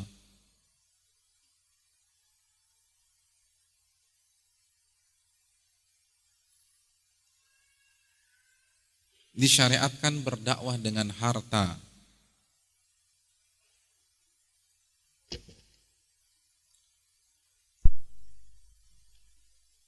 Kisah ini menjelaskan kepada kita bahwa berdakwah dengan harta adalah sunnah Rasul Sallallahu Alaihi Wasallam yang sangat disayangkan, dilupakan oleh sebagian umat Islam dan dipraktekkan oleh pihak non-Muslim dan mereka sukses dalam menjalankan misinya. Kenapa? Karena formula ini dari Nabi besar Sallallahu Alaihi Wasallam. Formula ini dari wahyu. Jadi berdakwah dengan Indomie, dengan pakaian layak pakai, dengan bagi-bagi uang, itu memang salah satu metode dakwah Nabi SAW. Dan ketika kita melihat non-muslim menggunakan kaidah tersebut, jangan ada celah mereka, Anda yang gak ngamalin. Diamalkan mereka, mereka sukses karena formula ini wahyu. Oleh karena itu hadirin yang dirahmati oleh Allah Subhanahu wa taala. Oleh karena itu bisa dikatakan Islamlah yang memperkenalkan istilah mu'allaf. Apa arti mu'allaf? Dalam surat At-Taubah ayat 60, innamas shadaqatu lil fuqara wal masakin wal 'amilina 'alaiha wal mu'allafati qulubuhum. Sesungguhnya zakat itu hanya untuk orang-orang fakir, orang-orang miskin, orang-orang yang menjadi amil zakat dan mu'allaf. Apa arti mu'allaf? Banyak kekeliruan dalam menerjemahkan mu'allaf. Mu'allaf menurut orang kita apa hadirin sekalian? Orang yang masuk Islam, bukan baru masuk Islam ya, tapi masuk Islam. Saya beberapa kali ketemu orang, Ustadz saya ini mu'allaf loh, Bapak masuk Islamnya bulan apa? Oh 30 tahun yang lalu Pak Ustadz. 30 tahun yang lalu mu'allaf? Udah bukan. Mu'allaf itu dari kata-kata ta'lif. Artinya orang-orang yang hatinya kita luluhkan, kita sentuh agar tertarik ke dalam Islam.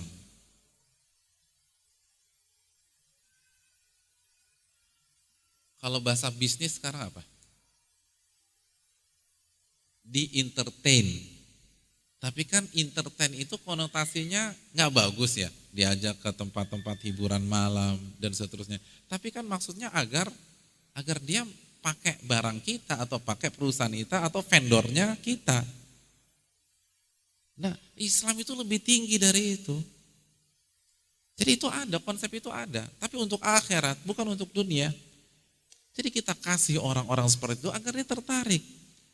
Makanya mu'allaf dalam Islam, sebagaimana dijelaskan Ibnu Qudamah dalam kitabnya Al-Mughni, dan Al-Mughni adalah buku terbaik di dalam ilmu fikih. Mu'allaf itu yang pertama, orang non-muslim, tetapi kita lihat kemungkinan dia tertarik masuk ke dalam agama Islam, itu dikasih zakat hadirin, walaupun kaya.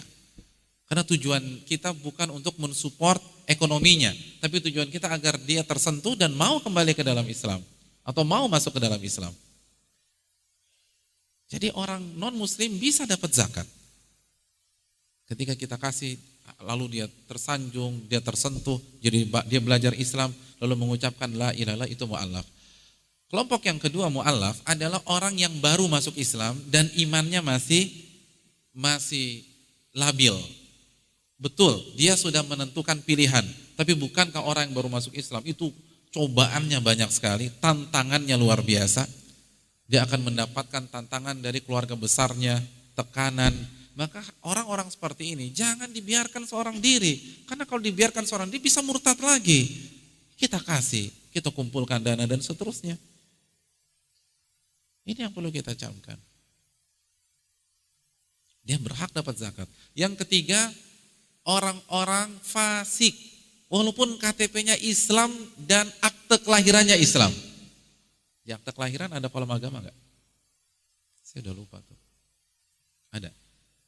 Di akta kelahiran ada. Oke. Jadi orang muslim yang jauh dari Allah, yang kerjaannya maksiat, yang kerjaannya melakukan kebid'ahan, yang kerjaannya melakukan kesyirikan, itu boleh dikasih zakat. Agar apa? Agar dia tertarik. Atau dikasih infak, sedekah, hadiah apa saja. Dengan harapan dia mau mengikuti sunnah Nabi SAW. Dia mau kembali kepada Allah. Itu mu'allaf. Dan yang berikutnya, yang terakhir, orang yang benci dengan dakwah kita. Kita kasih zakat atau kasih infak dan sedekah agar apa? Agar dia tidak mengganggu. Mungkin dia tidak mau ikut, tidak mau masuk, tapi paling enggak dia diem deh. Oh, berarti kita takut sama dia. Bukan takut, tapi PR kita banyak. PR dakwah ini banyak. Daripada kita sibuk ngurusin 1-2 orang, ya sudah, kasih agar kita bisa jalan terus. Itu mu'allaf, dan itu konsep Islam. Hadirin yang dirahmati oleh Allah Subhanahu wa taala. Oleh karena itu,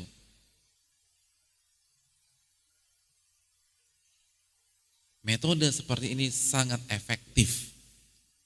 Mari kita simak testimoni dari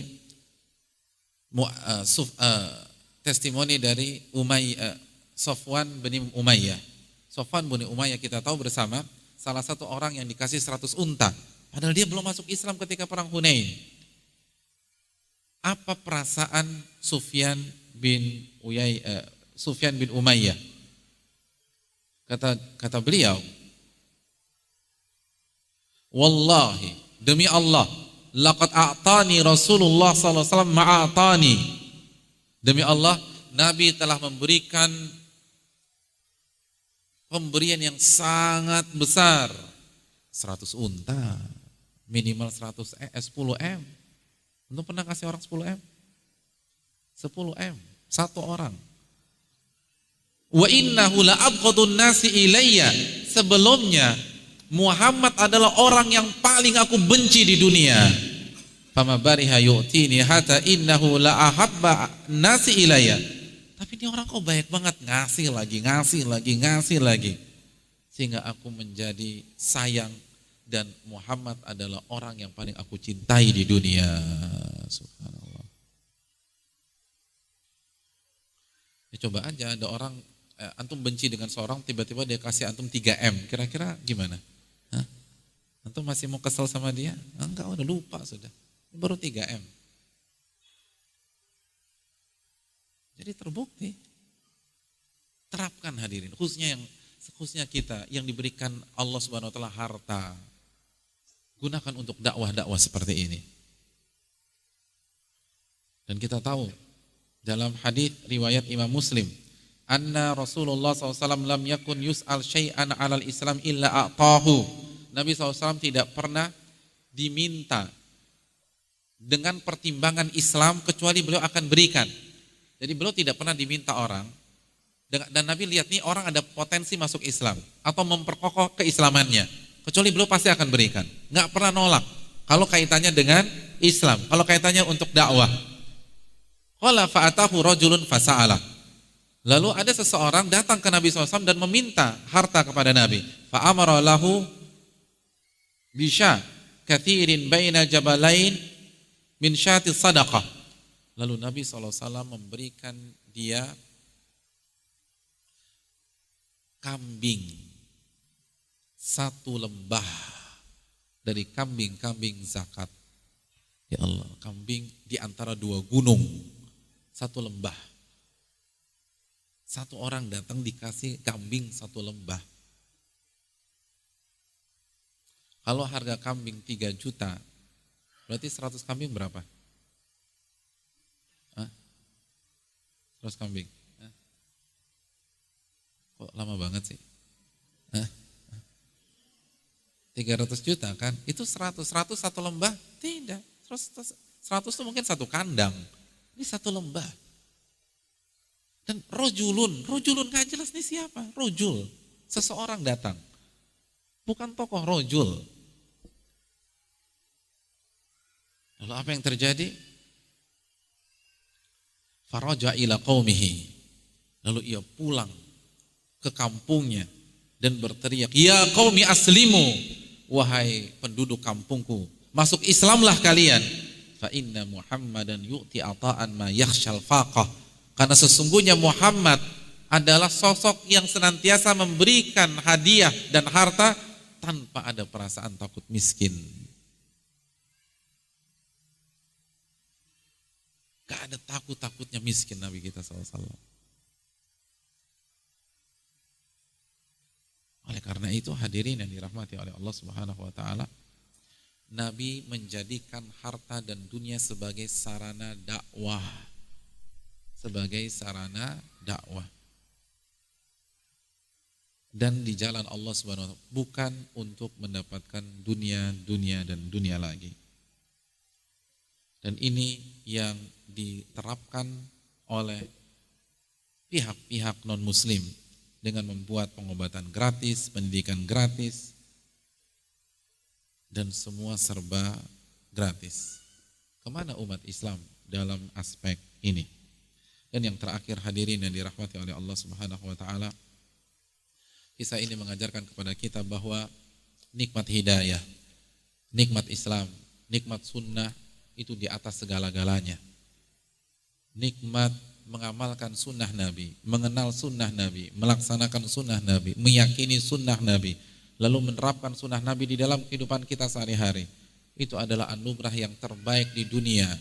Anugerah terbaik di dunia. Oleh karena itu, hadirin yang dirahmati oleh Allah Subhanahu wa taala, ketika Allah Subhanahu wa taala menjelaskan tentang masalah dunia dan harta, Allah dan Rasulnya Allah tidak pernah mengatakan itu nikmat. Allah berfirman, wa ammal insan idza mabtalahu rabbuhu faakramahu wa na'amahu fayaqulu rabbi akrama, dalam surat Al-Fajr. Adapun manusia ketika diuji oleh Allah, lalu Allah berikan dia kekayaan dan nikmat dunia, dia berpikir Allah sedang memuliakan dia. Allah katakan ketika diuji, Allah tidak katakan diberikan nikmat, Allah katakan diuji. Tapi ketika Allah berbicara tentang Islam, berbicara tentang sunnah, Allah berfirman dalam surat Al-Maidah ayat 3, "Al-yauma akmaltu lakum dinakum wa atmamtu alaikum ni'mati."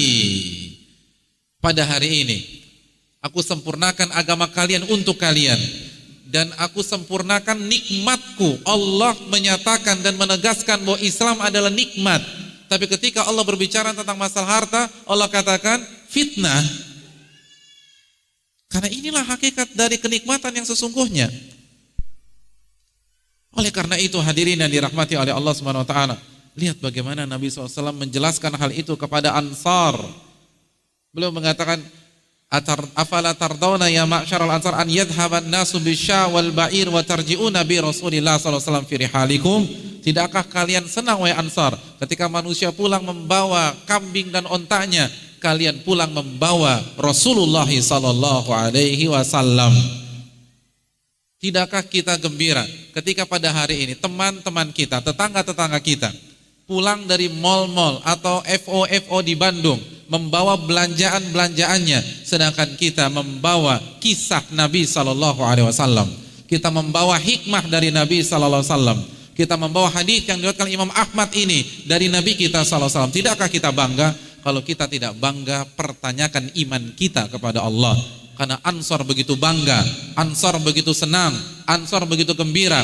Seluruh harta dunia yang ada di hadapannya hilang ketika Nabi berkata dengan perkataan ini. Mereka tidak ada satupun yang memikirkan 100 onta, 200 onta, 300 onta. Yang terpenting kita bawa pulang Nabi kita sallallahu alaihi wasallam. Itu yang terpenting. Yang terpenting adalah bukan pulang membawa uang haram, tapi kita pulang membawa akidah ke rumah, membawa sunnah ke rumah, membawa iman ke rumah. Bukan uang haram, bukan fasilitas dunia, karena itu akan dihisab oleh Allah Subhanahu wa taala. Tapi sudahkah ketika kita pulang dari aktivitas kita, dari pekerjaan kita, kita pulang membawa iman, kita pulang membawa Rasulullah SAW dalam bentuk sunnahnya, kita pulang membawa syariat-syariat Allah Jalla wa'ala? Ini pertanyaannya. Karena ini yang dibanggakan oleh kaum Ansar. Hadirin yang dirahmati oleh Allah Subhanahu wa ta'ala. Dan Nabi mengatakan dunia adalah sampah. Du'aatin minad dunya, sampah dari sampah-sampah dunia. Bukan berarti tidak boleh kaya. Abu Bakar kaya, Umar kaya, Utsman kaya. Tapi jangan sampai obsesi Anda adalah dunia. Itu maknanya. Bukan berarti kita tidak boleh memiliki rumah yang baik. Nabi mengatakan arbaun minas sa'adah, ada 4 hal yang menunjang kebahagiaan. Apa saja? Istri yang salehah. Lalu rumah yang nyaman, rumah yang lapang. Lalu kendaraan yang nyaman dan tetangga yang soleh dan baik. Tidak ada masalah. Kendaraan Nabi juga kendaraan nomor 1 di kota Madinah. Makanya kalau ada perlombaan, kendaraan Nabi yang selalu memenangkan perlombaan tersebut. Tapi apakah dunia ada di kepala Nabi SAW?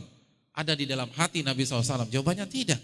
Oleh karena itu hadirin yang dirahmati oleh Allah, ini salah satu kata kunci. Tidakkah kalian senang, wahai kaum Ansar dan wahai orang-orang yang mengikuti kaum Ansar, ketika manusia pulang ke rumah mereka membawa unta, membawa kambing, membawa kendaraan dunia, membawa harta dunia, membawa gemerlapnya dunia, lalu kalian pulang membawa sunnah Nabi SAW.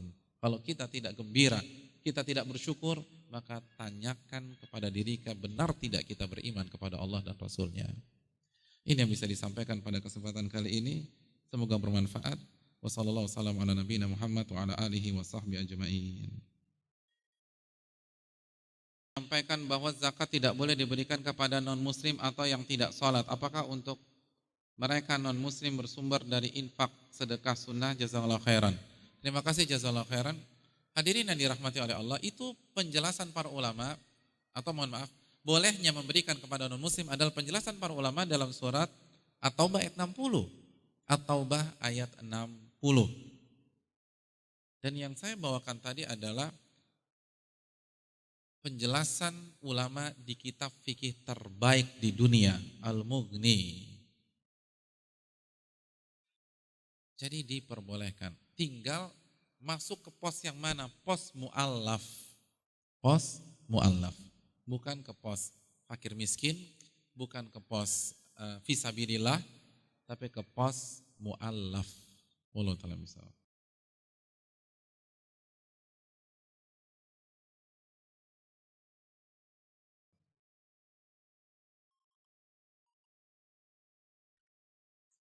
Mohon pencerahannya Ustadz, istri terkadang suka cemburu bila saya suka memberikan sesuatu pada saudara-saudara saya. Apakah di saat seperti ini saya perlu menyebutkan jasa-jasa saya kepadanya yang notabene kewajiban saya sebagai suami? Bahkan saya juga melakukan pada keluarganya dan saya akui memang lebih banyak pada keluarga saya. Ya, terima kasih jazakallahu khair atas ikhwah yang bertanya atau bapak yang bertanya, pertanyaan yang bermanfaat. Sebagaimana pertanyaan yang pertama, hadirin yang dirahmati oleh Allah, yang pertama ingatkan istri kita bahwa cemburu yang overdosis itu tercela. Bahkan dalam hadis yang sahih, Nabi SAW pernah ditanya, kenapa engkau tidak pernah menikah dengan wanita Ansor? Kata Nabi SAW, karena wanita Ansor itu sangat pencemburu. Sangat pencemburu. Dan dari sini keluar hukum bahwa hendaknya setiap wanita menurunkan kadar kecemburuannya. Cemburu itu penting, jangan dimatikan, tapi tidak boleh overdosis. Dan itu akan merusak hubungan suami dan istri. Dan itu yang pertama. Yang kedua, istri tidak punya hak untuk cemburu. Jadi jangankan yang overdosis, yang ada dosisnya aja nggak punya hak. Jika suami memberikan sesuatu kepada orang tuanya, kepada saudara-saudaranya dalam rangka silaturahim, selama hak istri diberikan oleh suami. Jadi itu bukan ranah cemburu. Kalau suami telepon-teleponan dengan wanita lain, cemburu wajar. Tapi kalau suami bantu orang tuanya, suami bantu adiknya, kakaknya, itu bukan ranah cemburu. Jadi jangankan yang overdosis, yang pakai dosis pun nggak boleh. Bahkan dalam Islam, suami tidak wajib memberitahukan gajinya berapa kepada istri. Nggak wajib. Kalau misalnya sekali Dan suami tidak perlu laporan, dia alokasikan kemana saja gajinya, selama tidak haram tentu saja. Kewajiban suami menafkahi, liyunfik dzu sa'atin min sa'atih. Hendaklah orang yang mampu menafkahkan istrinya sesuai dengan kemampuannya, sesuai dengan gajinya. Jadi kalau gaji kita besar, kasih nafkah istri juga besar. Tapi untuk mengontrol suami tidak, mengatur pengeluaran suami tidak, apalagi cemburu ketika suami memberikan sesuatu kepada keluarganya. Jadi ini tidak tepat. Ini tidak tepat. Jadi maksud saya gini loh, kalau misalnya antum sudah kasih istri antum sebulan, antum kasih berapa buat istri sebulan? Orang Bandung tuh kasih berapa sih? 20 juta sebulan. Misalnya antum kasih 20 juta kepada istri, sudah cukup belum 20 juta sebulan? Sudah cukup. Lalu tanpa sepengetahuan istri, antum kasih ibu antum 100 juta, itu nggak ada masalah. Istri nggak boleh komplain, orang haknya udah diberikan kok. Haknya sudah diberikan 20 juta sebulan, selesai. Nggak ada alasan untuk komplain, kenapa kasih mama 100 juta, nggak punya alasan. Jadi sekali lagi ini yang perlu kita camkan. Dan kalau kita ingin sebutkan jasa kita, sekali lagi boleh, tetapi ingat, hati-hati jangan sampai justru kita masuk ke dalam ayat lain. La tubtilu shadaqatikum bil manni wal adza. Janganlah kalian membatalkan pemberian kalian karena mengungkit-ungkit. Jadi pastikan niat kita ikhlas dan tujuan kita agar istri kita sadar.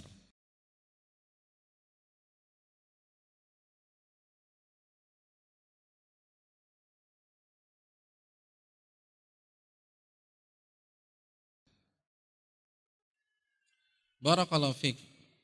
Ustadz, bolehkah kita dalam berdakwah di atas menyebutkan di atas maslahat dengan menceritakan kebaikan kita untuk dicontoh, tapi Anda khawatir orang lain menganggap ria? Terima kasih. Jazakallah. Yang pertama, antum khawatir orang lain menganggap ria, itu ria juga. Karena tolak parameter antum dalam melakukan atau tidak manusia, bukan Allah Subhanahu wa taala. Yang Allah minta dari kita, dasar kita melakukan, melangkah adalah ridho Allah Subhanahu wa taala, bukan manusia atau bukan manusia. Nanti saya dituduh ria Pak Ustadz. Itu ria juga. Parameter kita Allah Subhanahu wa taala. Makanya Fudail bin Iyad mengatakan, man tarakal amala makhafata riya fahuwa riya au kama qala. Barang siapa yang meninggalkan amalan karena khawatir ria, itu ria dengan warna yang lain. Itu ria dengan warna yang lain. Karena yang membuat kita beramal atau tidak lagi-lagi manusia, bukan Allah Subhanahu wa taala. Kecuali kalau masalah dakwah yang jadi pertimbangan. Itu yang pertama. Yang kedua, Nabi menyebutkan, tapi Nabi nggak sering-sering menyebutkan jasa-jasanya. Ini kan Nabi sebutkan karena sudah miskomunikasi nih. Iya apa tidak? Bayangkan sampai kaum Ansor mengatakan, semoga Allah mengampuni kesalahan Rasulullah. Itu kan berarti sudah cukup fatal. Sampai Sa'ad bin Ubadah terbawa arus, makanya kan Nabi manggil Sa'ad bin Ubadah. Sa'ad bin Ubadah, gimana menurut engkau? Ya aku bagian dari Ansor ya Rasulullah. Lihat jawaban diplomasi. Maksudnya saya juga melihat engkau salah. Ya Allah, kalau Sa'ad saja sudah menilai begitu, apalagi bawahannya. Berarti saya harus klarifikasi. Jadi nggak setiap saat Nabi ceritakan saya sholat tahajud sekian dan seterusnya dan sebagainya.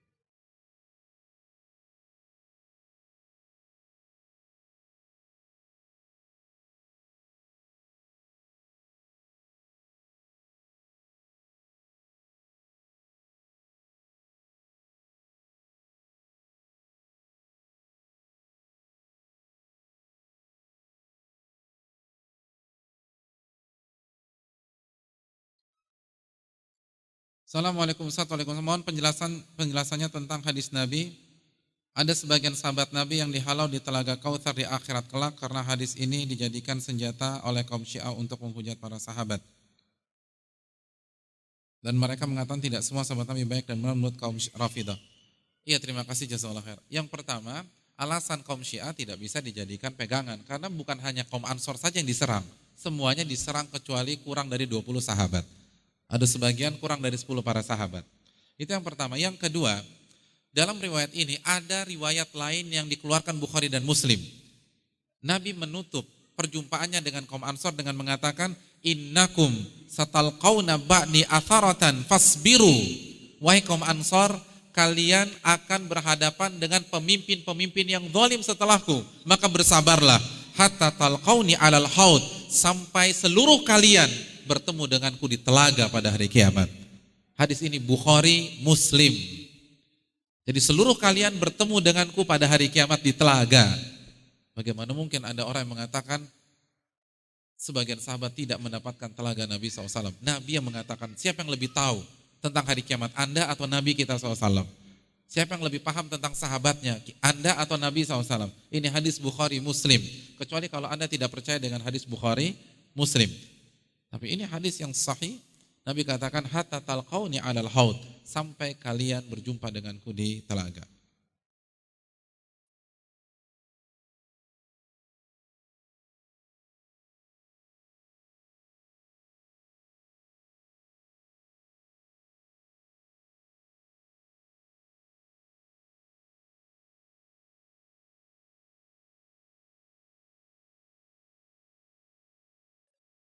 Ustadz yang merupakan kaum Ansor di zaman sekarang ini siapa? Ya jazakallah. Ya jawabannya nggak ada, Pak. Karena Allah yang ada pengikut kaum Ansor sebagaimana dalam surat At-Taubah ayat 100. Was-sabiqunal awwalun minal muhajirin wal ansar walladzina tabauhum bi ihsan. Dan orang-orang yang pertama kali masuk ke Islam dari kalangan muhajirin dan ansar, dan orang-orang yang mengikuti mereka dengan baik. Tugas kita mengikuti muhajirin dan ansar dengan baik. Wallahu taala a'lam bissawab.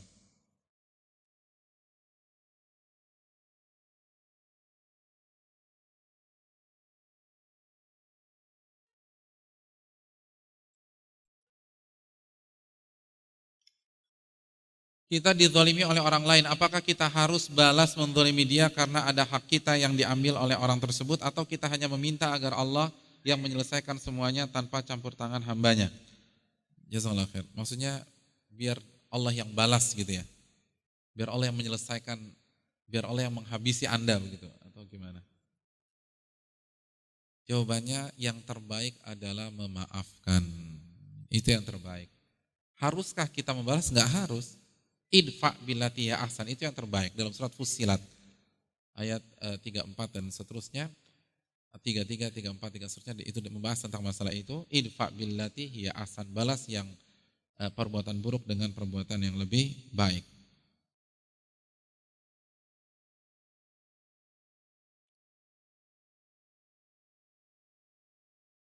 Assalamualaikum warahmatullahi wabarakatuh. Ustadz, bagaimana kita menjelaskan akhlak dan perilaku Rasul kepada anak perempuan kita? Saat anak kita bilang, kan Rasul laki-laki, coba kalau Rasulullah perempuan, pasti perasaannya sama seperti saya. Ya jazakallahu khair. Enggak sama jelas. Hadirin yang dirahmati oleh Allah Subhanahu wa taala, perlu kita camkan bahwa syariat Rasul itu universal untuk laki-laki dan wanita. Laqad kana lakum fi Rasulillah uswatun hasanah. Telah ada dalam diri Rasul suri tauladan yang baik untuk kalian. Dan Allah berfirman, walaqad ba'atnak wa ma arsalnaka illa rahmatan lil alamin dalam surat Al-Anbiya. Tidaklah kami mengutus engkau wahai Muhammad kecuali sebagai rahmat untuk alam semesta, laki-lakinya dan perempuannya. Jadi laki-lakinya dan perempuannya. Oleh karena itu, jelaskan bahwa Rasul adalah Nabi untuk para laki-laki dan wanita pada zaman Nabi menikmati ketika dipimpin oleh Rasulullah SAW, dan tidak ada yang lebih paham tentang perasaan wanita kecuali Rasulullah. Dan saya bisa katakan, bahkan pemahaman Nabi tentang perasaan wanita itu lebih dalam daripada wanita itu sendiri. Betapa banyak wanita nggak ngerti kekurangan dan kelebihannya. Nabi tahu kelebihan dan kekurangan wanita. Nabi paham benar. Nabi paham perasaan wanita. Makanya salah satu syariat Nabi adalah surat Az-Zukhruf. Allah mengatakan apa dalam surat Az-Zukhruf? Awaman yunasya fil hilyati wa huwa fil khisami ghairu mubin. Apakah sosok yang dari kecil hidup dengan perhiasan dan tidak pandai berdebat itu layak menjadi anak Tuhan? Ayat ini berbicara tentang siapa? Wanita. Karena ada sebagian pihak yang mengatakan bahwa wanita adalah anak Tuhan. Allah jelaskan wanita itu bukan anak Tuhan. Nah, salah satu cara atau salah satu sisi yang Allah angkat bahwa wanita bukan anak Tuhan, Nabi menjelaskan bahwa karakter wanita di antaranya, wanita tidak bisa dipisahkan dengan perhiasan. Tidak bisa dipisahkan dengan perhiasan, dengan pakaian, dengan perhiasan, dengan pakaian, dengan aksesoris. Dia tumbuh dari kecil dengan perhiasan. Islam tidak pernah bermaksud memisahkan wanita dengan perhiasan, dengan atributnya, dengan aksesorisnya, dengan pakaian-pakaiannya. Tidak pernah. Makanya salah satu hal yang tidak harus ketika wanita itu hijrah, itu pakaian-pakaian dulunya dibuang-buangin. Enggak. Walau ta'ala bisawab, secara umum, tidak ada pakaian dan perhiasan yang diharamkan bagi wanita. Beda dengan laki-laki. Laki-laki nggak boleh pakai apa? Emas. Tidak boleh pakai apa? Sutra. Tapi wanita boleh, semuanya boleh. Yang Allah jelaskan adalah hanya mengatur dress code-nya, itu aja. Pakaian mana yang dipakai di rumah, pakaian mana yang dipakai di luar rumah, itu aja. Hanya itu. Hanya mengatur dress code kalau bahasa orang kita sekarang. Hanya mengatur kapan dipakai dan kapan tidak dipakai. Bukan mengharamkan. Bukan mengharamkan. Saya ingin tanya, pernah nggak baca ayat Allah mengharamkan tank top untuk wanita? Mengharamkan tank top misalnya? Ada. Atau mengharamkan long dress? Boleh nggak wanita pakai long dress atau tank top? Boleh, pakai. Tapi di mana? Di dalam rumah depan suaminya, itu maksudnya. Jangan dipakai di Ciwok atau misalnya di Trans Studio dan seterusnya. Cuman alokasi, cuman penempatannya aja, nggak lebih nggak gitu. Boleh. Jadi bukan berarti semuanya dibuang-buangin, dibakar-bakarin, tidak. Cuman ganti aja yang biasa Anda pakai di outdoor, sekarang dipakai di indoor. Di rumah Anda, itu aja kok. Nggak lebih nggak kurang. Itu kan sangat mengerti perasaan wanita. Makanya keliru sebagian bapak-bapak yang sudah ngaji lalu suruh istrinya tidak menggunakan perhiasan. Nggak bisa, ini fitrah wanita. Wanita tidak bisa dipisahkan dengan perhiasan. Yunasya fil hilya. Dari kecil mereka hidup dengan perhiasan. Makanya untuk membedakan antara bayi laki-laki dan bayi perempuan apa? Atributnya kan, kalau perempuan udah pinky semua, dari atas, dari topinya, bajunya, celananya, sarung tangannya, sarung kakinya, pinky. Makanya coba lihat, ibu-ibu tuh kalau misalnya USG 3 dimensi atau 4 dimensi dan dapat bayi laki-laki itu biasa-biasa aja. Paling belanja persiapan lahiran. Tapi kalau bayi Anda perempuan, wah itu belanja. Ngecat ruangan warna pink, terus beli cincin, beli kalung, beli semua dibeli. Itu wanita demikian. Dan Nabi sangat paham perasaan wanita, itulah salah satu syariatnya. Jadi katakan dengan baik, yang tidak ada yang lebih mengerti wanita kecuali Islam, enggak ada. Dan lalu Allah berfirman, wa huwa fil khisami ghairu mubin. Wanita itu tidak jago berdebat. Saya ingin bertanya, berapa menit istri antum bertahan kalau berdebat dengan antum? Paling 10 menit, habis itu apa? Nangis, selesai. Secara umum kan wanita, secara umum, saya tidak katakan semuanya. Secara umum kan begitu. Mereka tidak mampu menahan emosi, tetap ngotot terus, sesuai dengan konsep debat itu nggak ada udah. Makanya kan itu dan itu dimanfaatkan laki-laki. Makanya dalam dunia para suami ada sebuah kaidah pertahanan terbaik menyerang. Jadi ketika kita disalahkan, kita serang istri dari kesalahannya, itu udah bingung istri mau ngapain. Sudah, karena mereka bukan tempatnya di dunia perdebatan. Oleh wa huwa fil khisami ghairu mubin. Wanita secara hukum asal tidak pandai berdebat. Maka suami terbaik tidak menyiksa istrinya dengan berbagai perdebatan. Makanya Nabi nggak pernah berdebat dengan istri-istrinya loh. Karena Nabi tahu wanita nggak bisa. Kalau kita debatin istri kita, kesian dia. Nanti nangis dan seterusnya. Makanya sunnah Nabi sangat memahami perasaan wanita. Ini saja yang bisa disampaikan. Terima kasih dan jazakallahu khairan. Subhanakallahumma wa bihamdika, asyhadu an la ilaha illa anta, astaghfiruka wa atubu ilaik. Assalamualaikum warahmatullahi wabarakatuh.